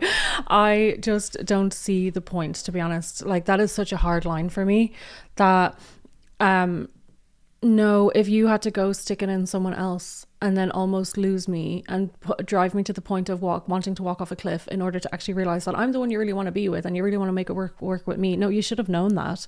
You should have known that. Not like, again, as I said, your soulmate would never, your husband would never, a really kind, lovely, decent, stable, secure man would never. They already know what a good thing they have, and they're not going to put themselves repeatedly in a position to lose you, or they're not going to put you in a position to they're not going to put themselves in a position to hurt you over and over and over again in order to finally come to the conclusion that actually it's you. There is no reward for staying with a broken man who repeatedly insists on making decisions that he knows is going to hurt you. There is no reward for staying and suffering at the hands of a broken, insecure man. There's no reward for that. You do not get a prize at the end of that game. There's no reward for you, I promise, except probably autoimmune disease and a lot of sleepless nights. There's no reward for staying with a broken man who has shown you repeatedly that he does not give a single fuck about you. There's no reward at the end of that game. And again, I don't know anything about these people's relationships other than what they put online. Maybe they have the best relationship ever and it was all worth it. But no, I doubt it. Like, I actually doubt it. I think I would 100% rather die alone than have to work really, really, really, really hard and put myself through that much stress and pain, and have someone else put me through that much stress and pain, and do all of this work and fight in order to rebuild trust with someone who repeatedly made decisions over the course of 10 years that put my health at risk, my body at risk, my sexual health at risk, that brought me to the point of wanting to walk off a cliff. You're not my person. You're clearly not my person. So I don't know. And anyway. Most cheaters are people pleasers, but let me explain. Most cheaters are people pleasers because either their dad or mom left them when they were a kid, they got SA'd when they were a kid, or something happened, and they're trying to just make sure everybody around them is happy because they've been miserable their whole lives. If you had an opportunity to stay with the person you cheated on, don't mess it up by putting anybody else before them, ever. The word says that he who does not provide for his own house is worse than an unbeliever. So if you're not providing safety and security for your wife, what does that say about you? And I'm saying this because this is one of the biggest mistakes I've ever made, and I'm just hoping that it will keep you from doing the same. We are going to eradicate cheating off of the face of the earth. Let us know if you're with us. Peace. Okay, so cheaters are people pleasers because he spoke a little bit there about his trauma, getting abandoned by his mom and his dad, being SA'd, which means being sexually assaulted, when he was a kid. And again, these are really significant traumas, incredibly significant traumas that absolutely do impact how someone behaves and how someone attaches and how someone treats the person that they're with and how they see themselves and how they get their own fulfillment or validation or whatever, or their like self-worth. Of course. But it is not an excuse to treat someone like shit, and it is not an excuse to behave disgustingly over the course of 10 years. And not once, it took you 10 years to realize that I need to sort my shit out. Some people never sort their shit out. Can I just say, this guy took 10 years to sort his shit out. This guy took 10 years to come to the realization that I should probably stop fucking all these other women, and I should probably be a good husband to my wife and to be a good dad to my kids. Some people never sort their shit out. This guy took 10 years, which is still probably a lot better than some other people, but no. And I think as well, because there is trauma there, because there is like familial trauma from when he was a kid, that is not an excuse. Like, it serves as some sort of like explanation, sure. Is it something to consider for like his therapist? Sure. Is it a reason for the wife to stay? No. Sorry, but no, it isn't. And I also have to say, if your husband treats you like shit and you have kids, I always see this on TikTok as well.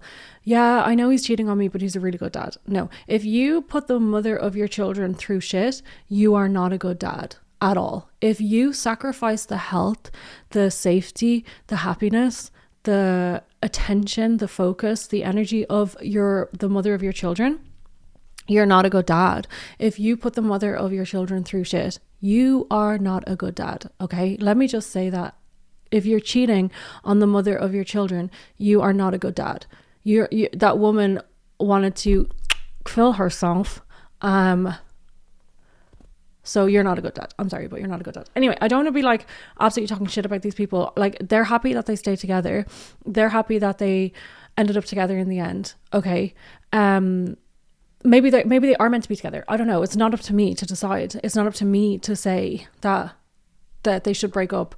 This is just part of like a bigger conversation of this idea of struggle love and this idea of pick me, choose me.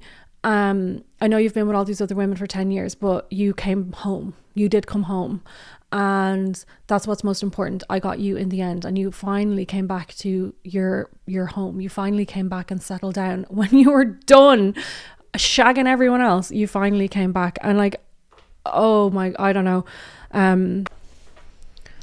Okay, I think we're going to stop looking at those videos because I've been yapping for 45 minutes. So let's look at the last couple, which is Reggie and Kelley Stelle, who went viral. So let's talk about that.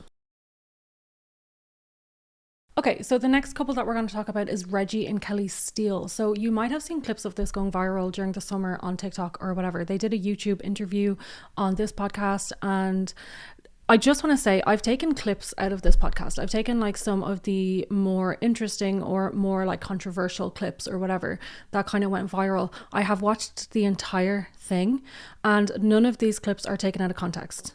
Okay, so let me just say that, okay? Because I know sometimes it's really easy to clip things without context and it looks ridiculous or it looks kind of outrageous or inappropriate or whatever. But if you had the full context, then it would make sense or it wouldn't be that bad. I just want to make it clear that none of these clips are taken out of context. In fact, it's probably worse if you watch the entire thing and you watch the full hour and a half or whatever, however long it is. So I just want to make that clear. None of this is taken out of context. This is not like, oh, you just cherry picked the worst clips and you're trying to make him look really bad or whatever. That is not the case at all. I will leave the full thing linked below if you want to watch it. Feel free. But Kelley and Reggie are I found their church on TikTok. So this is their church. They're in Texas, I think, and they are preachers and they talk about relationships, they talk about like culture, they talk about God, they talk about whatever, and they also are running this power couples conference. And can I just say something, like, these are the last people who I would want to coach me or guide me in a relationship with a man. Like, I'm sorry, but I will take no relationship advice from either of these people. I will take no relationship advice from any of the people that we've spoken about, to be completely honest. Even if I'm like, I don't dislike any of these people. I have no reason to not like them, but I don't know them. All I know is the information and the content that they're putting out online. But editing Kate here, I just wanted to jump in and say another reason why I wouldn't want to take relationship advice from these people is because just because you've been together for 10 years, 20 years, whatever, just because you've gone through loads of shit together and you've managed to just stick together through it, does not mean that it's a good relationship. You know, just because this man has put you through so much shit and you've decided to just stay with him absolutely unconditionally does not mean it's a relationship worth saving or worth having or worth admiring. I just don't admire it. I don't think the longevity of our relationship equals the quality of a relationship. And yeah, just because you have managed to stay side by side for 20 years, 50 years, 10 years, whatever, does not equal happiness, and it does not equal safety, it does not equal health, it does not equal nervous system regulation and connection. It just doesn't. It just doesn't. And again, I've said it before and I'll say it again, that I just don't believe that I don't believe that the man who I am destined to be with is going to endlessly put me through so much shit in order to finally come to the realization that he actually just wants to be with me. I just refuse. I refuse to subscribe to that belief. I've refused to subscribe to the struggle love. We've been through so much together. Like, we've weathered all these storms together because of him and his decisions. I refuse. That is not my life. That is not my role on earth, to endlessly suffer because a man is incapable or unwilling to just be fucking decent to me. Absolutely the fuck not. So that's why I don't want to take relationship advice from these people. Just because you've been together for so long does not mean that you're in a good relationship. I would not take relationship advice from people who have dragged their partners through hell in order to just end up with them at the end of the day. I would not take relationship advice from a man who cheated on his wife repeatedly and called her names and abused her, and now he's trying to tell someone else how to be a good partner. No. I also would not take relationship advice from a woman who endlessly stayed and endlessly endured in order to be chosen by him in the end. That is not my story. That is not the reality I want for myself. That is not what No. I fully believe, I've not experienced this, so this belief that I have is based in nothing but believing that people are good and believing that there are good men out there. I know that there is a man who will not have to break my heart into a million pieces in order to actually realize that he wants to be with me.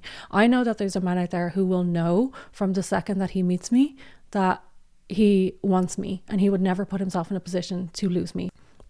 And I know that that person will make mistakes and there will be ups and downs because that's just normal in a relationship, but he will not put himself in a position to to lose me. He will prioritize me. He will consider me. He will respect me. He will listen to me. He will know how to take accountability and say sorry. Because that's what I can do. I can do all of those things. So it's possible that people can do that because I do that. What I'm asking for is not the sun, the moon, and the stars. What I'm asking for and what I require and what I expect is basic decency and basic respect and consideration. And I will not expect anything less. I will not accept anything less.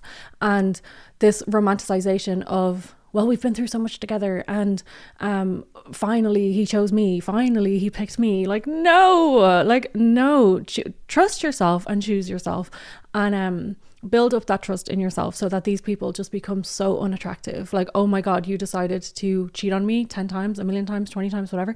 That's disgusting. It's unattractive. And no. But again, there are reasons why people stay. There are trauma reasons. There are psychological reasons. There are reasons why people stay in these situations. And I understand why people do stay. Let's look at a few clips from the interview. Party with the fellas and what happened at the bachelor party? Man, I've learned in life some things you need to take to the graveyard. Oh, come on. We know what happened at the bachelor party. Whatever happened, it was an hour later. Made him conflicted. And I kept on paging him, Right. 911, because there was pagers back then. Because you got to remember, this was 1993. Yeah. And my mom even came to me and said, Kelley, sometimes these things happen. But I know he'll show up. And he showed up. So you said you knew he was going to show up? Absolutely. Why? Because I know my man. I knew he was just, out late last night, the night before, and I just had no doubt.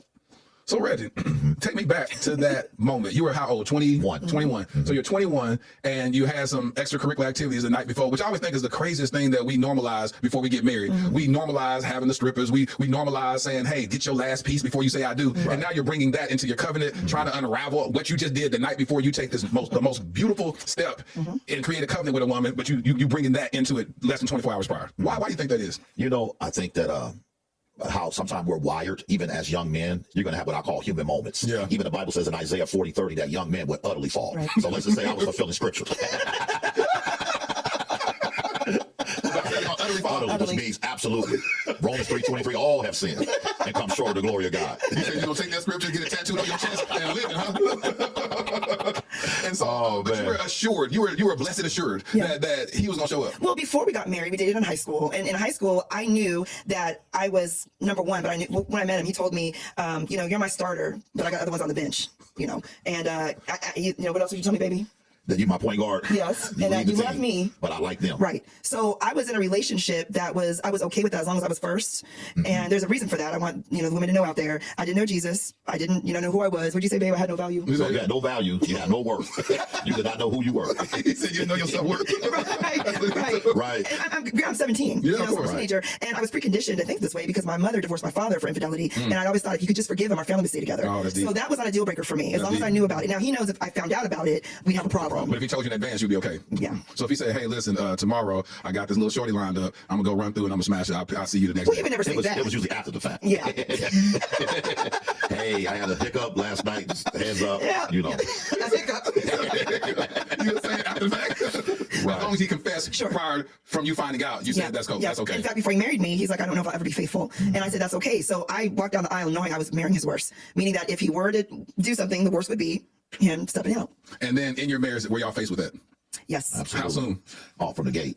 Yeah. I came from, my dad had 10 kids by 6 different women. Wow. So I have 6 brothers, and all of us, just kind of womanizers, if you will. Yeah. Exodus 20 verse 5 talks about how the sins of your forefathers will visit you. Well, I'm telling you, them demons visited me for real. And so, even my dad, who was in my life for 48 years until he transitioned, he always told me that would be a struggle because that was his struggle. And it was my brothers who are older than me struggle. That's real. And so that's the demon that we just had to fight. Right. So did he tell you it'll be a struggle, but tell you, son, you can overcome it? Did he try to tell you tools, or did he just say, this is just who we are, men are men? He said, that's who you are, men are men. Right. And he said, but the one thing with you, he said, I'm hoping you don't spread your seed like I did with 10 kids, 6 women. He said, please get one woman and have all your children by her, which I've been able to pull that off. We have 5 adult children who we had 5 kids in 6 years, 11 months and 16 days. Wow. 3 boys, 2 girls, and now we almost got 6 grandkids. Well, 5.5 right now. Right. So we're in that season now. Yeah. So you felt like you still... Okay, so this is Reggie and Kelley Steele. So there's so much, you can see me like frantically writing down my notes. So again, the first thing that I notice here is everyone laughing at her expense. And she's also laughing too. And she even mentions like, I was conditioned to believe this. I was conditioned to blah, blah, blah, blah, blah. And again, it's this like patriarchal conditioning. It's this Christian nationalist conditioning. And the combination between the patriarchy and the combination of patriarchy and Christianity, it doesn't look good for women, right?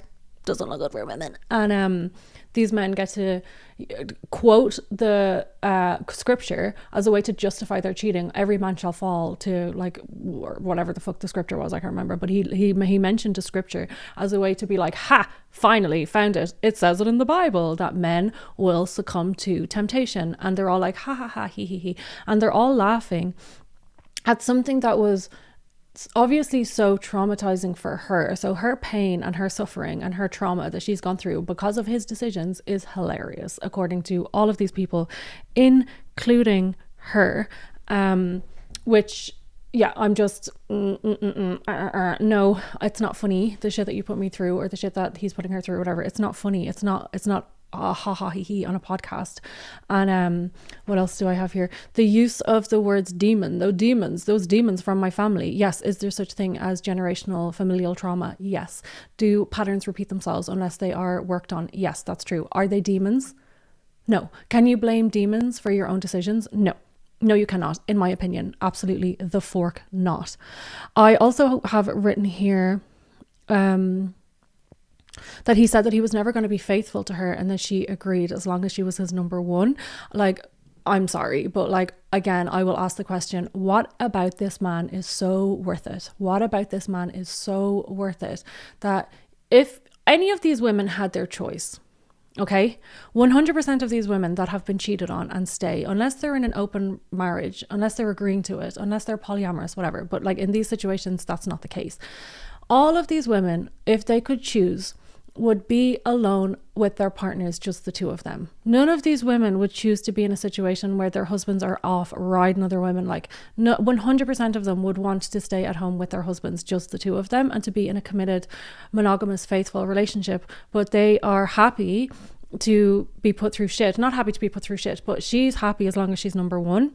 Like, demand more for yourself. What is it about this man that is so special that it is worth you completely sacrificing what you deserve and what you actually really, really want, because the hopes that he will get tired one day and eventually choose you, which is what I think happened with Carrie Bradshaw and Mr. Big. Eventually he chose her in the end, but I think that's just because he got old and tired, and that Carrie was just always there. He knew that he could depend on her. He knew that she was his ride or die, that she would stick with him no matter what. She was going to be there.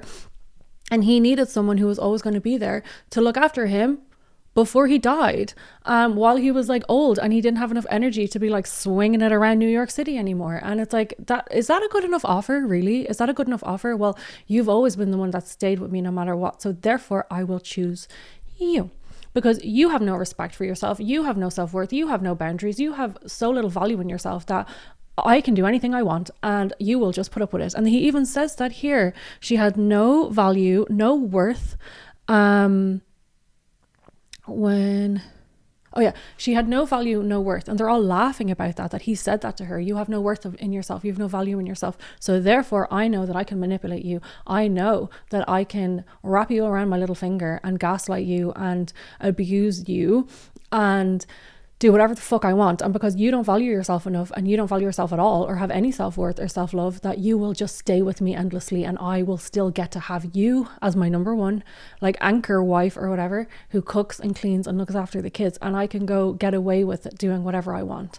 Men like this hunt down women who have no worth and no value, and they can smell it off them. This woman has no respect in herself. This woman has no worth, no value. He even said it to her. It wasn't just like a thought in his head. He explicitly said it to her, and they're all laughing about it. Men like this, men who do have the intention of hurting you, abusing you, cheating on you, betraying you, they will look for women. They will look for women like this, like narcissists like this, who are self-centered and who have no empathy and who will just like milk everything for what it's worth and always want to blame everyone else.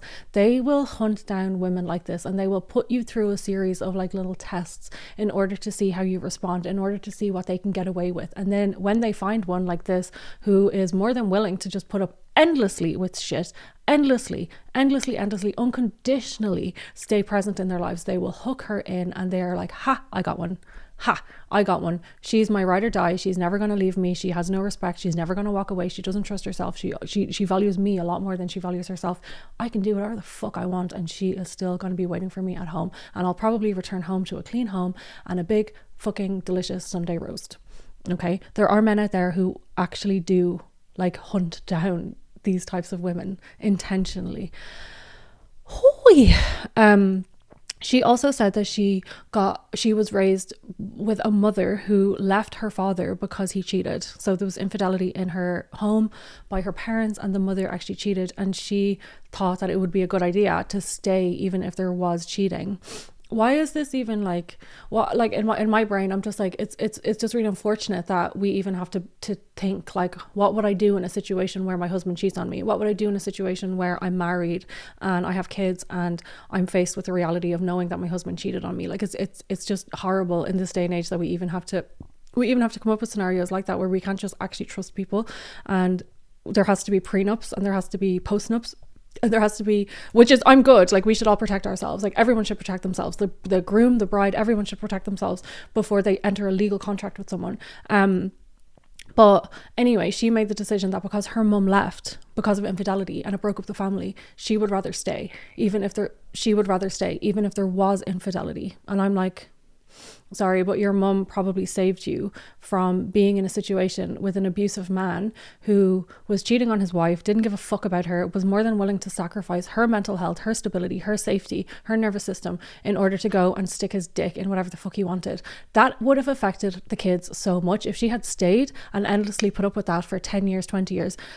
She could have grown up and hated her mom because her mom wasn't able to be a really good mom, because her mom was so triggered and traumatized and hypervigilant and always focusing on him and what he was up to. She saved herself from that. I'm sure she probably put up with it for a while before it all got uncovered, or before she actually decided to leave. She probably forgave him 2 or 3 times before she decided to leave. I don't know the story, but whatever, she decided to leave and she saved herself from that. And she also saved her kids from having to be in a household with an abusive man and with a dysregulated, unstable, insecure mother who wasn't able to give the kids exactly what they needed because all of her attention and focus and energy was being pulled into whatever the fuck he was doing. So I want to congratulate her mom for leaving. And again, this is not my story to tell. This is someone else's story. This is Kelley's story. Request by not spreading your seed amongst everybody. That's right. But you succumb to the ideology that, hey, men just can't be faithful. That part. You know, it's interesting. I was out shooting craps one night at this place, in illegal place. And so while I'm shooting dice, this young lady was with me. It wasn't her. No. And one of the gentlemen, he said, hey, man, is your dad Alonzo still? I said, yeah. He said, I remember when he would come in the same room and he would have different females with him. And to me, that was a flex. I'm like, that's what's up. And then this older gentleman, he said, is your grandfather Lilburn still? I said, wow. He said, I remember when he used to come in this same room and he used to have different women with him. When he made that comment, it wasn't cute. Now, when the gentleman who knew my dad, that was cute. But when the second gentleman said it about my grandfather, I was like, wait a minute. At the time, my son, who's 33, he was 3 at the time. And I'm thinking, wait a minute, this is going to go from Lilburn to Alonzo to Reggie and then Isaiah. Right. And so when I left that night with the young lady, normally I would go upstairs and, do what you do. And I dropped her off and kept moving. I drove home scared that night because I was like, wait a minute, because I grew up in church. I was saved, but I wasn't delivered. So how old were you during that time? 21, 22 years old. That was at the beginning of your marriage? 23, exactly, 23. So a couple years in your marriage. Yep. And you were okay being out in public with women. Right. She was okay with it. But that moment, you had this Kairos moment where you was like, hold on. Right. Exactly. Because I grew up in the pews. My dad pastored for almost 40 years. So I still had an awareness of God. And so, but that scared me that night. That is something. So from a spiritual standpoint, you watched your father be unfaithful, live that life, preach the gospel, probably was dynamic with it, was amazing. Sure. And you accepted that this is just how men are. And men of the cloth. Absolutely. Yeah. Was your grandfather pastor? Deacon. Yeah. So, yeah. And see, the Bible says in Romans chapter 7, verse 18, that there dwell of no good thing in the flesh. Right. So in other words, we all have an evil nature through God's grace that we're trying to manage. Yes. And that's a daily thing, because I believe you can, like I said earlier, you can be saved and not delivered. Deliverance is a process. Absolutely. And that's why one of the things that have helped me is Isaiah 58:6. It says that when you fast, you loose bands of wickedness and you undo heavy burdens. So my wife can tell you there's been many days where I've had to push my plate back to fight my own personal demons. We all got them. That's good. Yeah. See what I love about you. Okay, so he says there that his dad was a player, his granddad was a player, and he didn't want it to be passed down through his sons. So that's okay, fair enough. That's a good reason to want to stop, because you want to be the one to end that pattern. After you've had all your fun for all of these years, blah, blah, blah, whatever, you want to be the one that ends that pattern, so that your sons don't repeat the same pattern that you have repeated, that your dad has repeated, that your granddad has repeated. I just want to say something here. These men thinking that it's a flex to be with so many women, this is the thing. Men do this because they're trying to impress other men. If you are a woman and you see a man who has been with 100 women or 200 women, as a woman, you're not going to say, oh my God, and I'm not slut shaming here, and I'm not like, oh, body count shaming. That's not what I'm saying. But there's men are impressed by other men getting with loads of women. Women are not impressed by that. I don't really know any women. Maybe I'm wrong. Maybe there is a woman out here being like, no, that does impress me or whatever. It doesn't impress me. And I wouldn't body shame someone. I wouldn't like slut shame someone or whatever. Like, we're all entitled to our past experiences, and we're all entitled to, like, whatever happened in our past happened in our past. That's fine. Like, whatever has nothing to do with the person that we're with now or people that we meet in the future, literally nothing to do with them. But when you're using women as a tool to gain some sort of approval, you're looking for men's approval. You're not looking for women's approval. You're not getting with all of these women so that you can convince all these other women to get with you. You are getting with all these women to show the men that you're the man. So it's this weird, like, homo-social kind of thing. It's not homosexual, but it's homo-social, where you're looking for this like social approval of men rather than the social approval of women. And this happens on even such a small level. I noticed it in one of my relationships where my partner was way more interested in his friends' approval and impressing his friends and being a lad and like the approval of his friends rather than impressing me and like making sure that I was happy, making sure that I was happy, healthy, safe and stable in the relationship with him. That was not his priority. His priority was being an absolute fucking lad, basically, and wanting the approval of all the men. That's called homosocial, and where men are like hardwired to seek the approval of other men and to seek the like social status or whatever, and they use women to do that. So it's like this weird, it's not gay, but it's like homosocial rather than homosexual. They're kind of like a little bit homoerotic for like social status. Not all men, obviously, but like I've experienced it, and I know other people who do things like that, and this is what this man is doing, in my opinion, or was doing in the past. He also says here that like men can't be faithful. Like, I was raised on the belief that like men can't be faithful, and I just want to say that that's just not true. I don't think, maybe he doesn't believe that anymore. We'll keep watching some of their interviews or whatever, but I just don't, I believe there are men out there that don't have to try really, really hard to be faithful. Like, I just fully believe that. I believe there's men out there that don't have to like, oh, I'm trying so hard not to cheat. I'm trying so hard. It's so much work for me not to cheat. No, look at me right now. Not cheating. That's how easy it is. You literally just don't do anything. That's kind of how easy it is. You just don't do it. And I believe that there's men out there who don't have to like try really, really hard not to cheat, or that they don't have to try really, really hard to remain faithful. They just don't do it. It's just not an option. They would never put themselves in a position to hurt their partners. They would never put themselves in a position to lose their partners. That's 100% what I believe. Despite everything that I've experienced, despite everything that I see, and despite the experiences of every woman ever on earth, but there are really good men out there. You got to watch it. You might be struggling in your marriage. Yeah. I want to encourage you. Galatians 6:9 says to not grow weary in well doing, for in due season. It says you will reap if you faint not. Right. There's somebody watching right now. You're just ready to throw the towel in. I want to encourage you to keep fighting for your marriage. Yep. I'm grateful for this woman for fighting for me, because I just believe that there's a reward. I always say every marriage has a summer, a winter, a spring, and a fall. Yep. You're going to fall out. You're going to have some bad chapters. But like I said earlier, don't allow a bad chapter to end the story. Yeah. Just imagine if we would have quit. We've been able to not only are we married, but we're happily married. Yeah. And we watched thousands of people's lives be transformed, through us. We're not God, but we're his representatives. And so I just want to encourage you to fight for your marriage. Yep. Get connected to a church. Yep. Always say, well, we don't get by revelation, we get by association. Right. Get connected to somebody that's got your answer, and run from people that's got your problem. Amen. Amen. In Jesus' name. Amen. Okay, so by their logic, that you should all run away from me because I'm a problem. I'm a problem.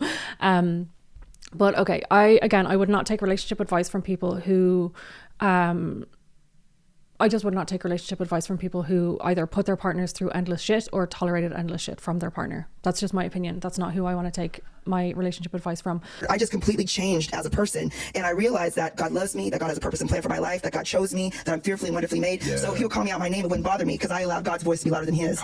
And when I was going through transition of him not coming home on the weekends, not being there, telling me I hate you, I'll never love you, I wish I never married you. Right. I knew that life and death is in the power of the tongue through the word of God. So I would say, you will love me one day. We will have a good marriage one day. And although he would go out for weekends, I would literally help him get ready to go meet a side chick by ironing his clothes and getting him ready for the night. And these are all things I was graced to do. I would not encourage anybody to do that unless you are graced by God to do this. Okay, so there's obviously obviously so much to say about that small clip. So he called her out of her name, which is basically her calling her a bitch or calling her a psycho or calling her a cunt or just like calling her something that isn't her name.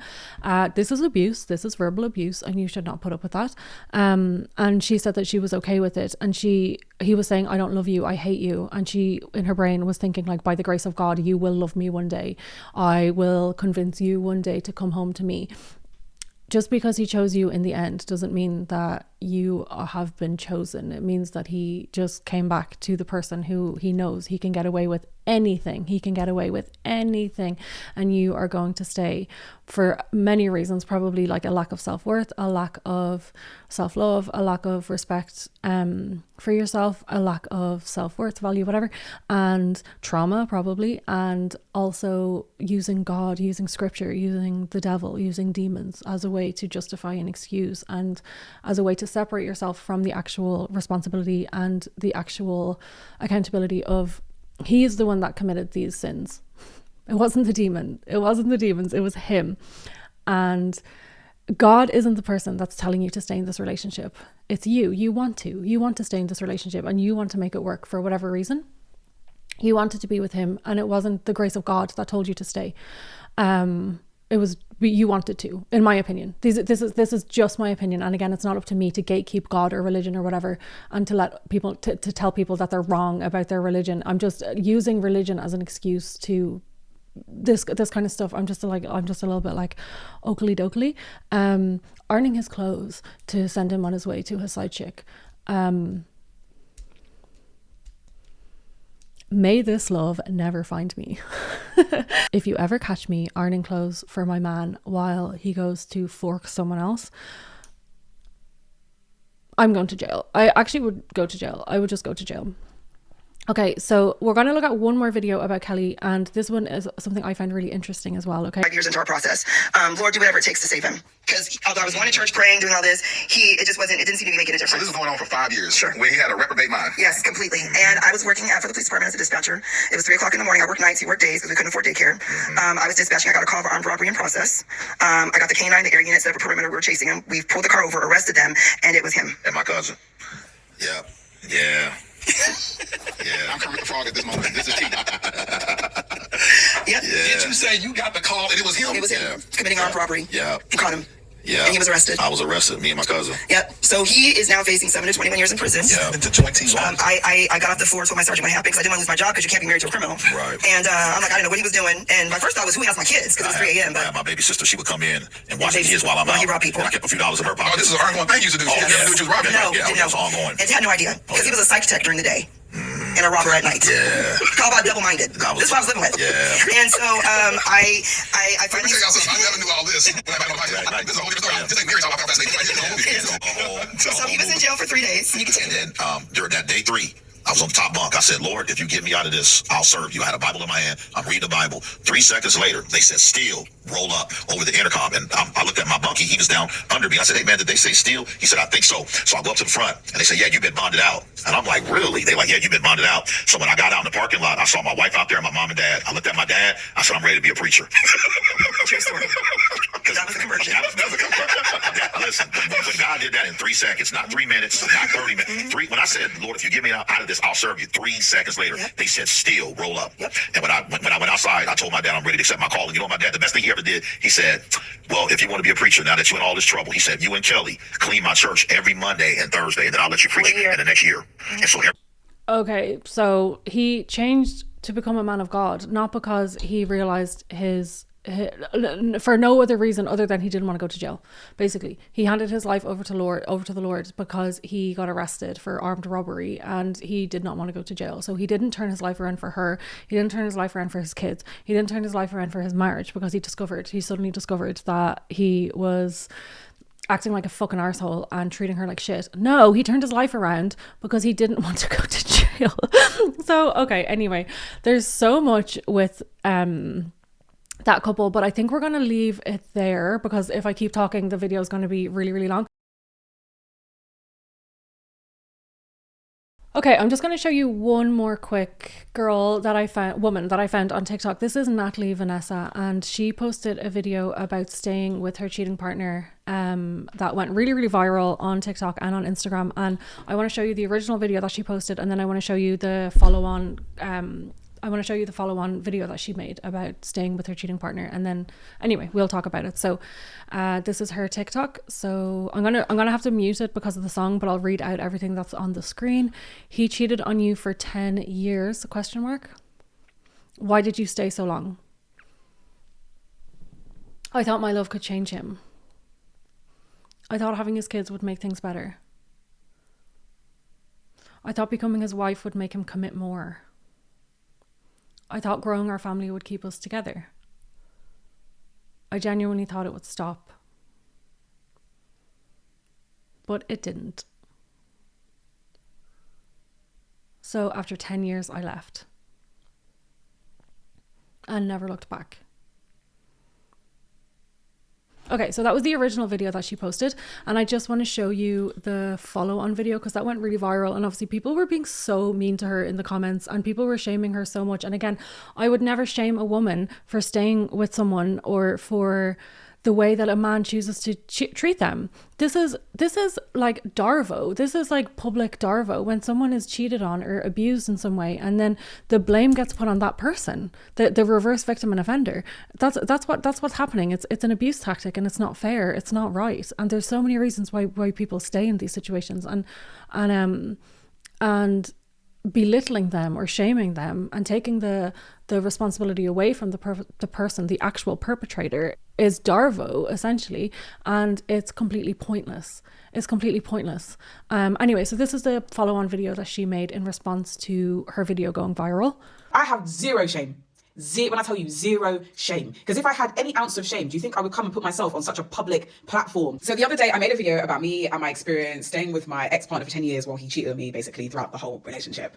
And it got over 1 million views, guys, on Instagram and TikTok. Like, it's gone international at this point, which is insane. Anyways, with that, people have their opinions, right? People have their judgments. People try and shame. And I just wanted to come on this app and just let you guys know, just in case you thought differently, you can't come and shame me at all. You cannot come and shame me for the decisions I made when I was going through what I was going through. Because anyone that has been married, been in a long-term relationship, had a shared bank account, children, whatever, with someone, you will know it's not as easy as waking up one day and saying, yeah, I'm gonna leave.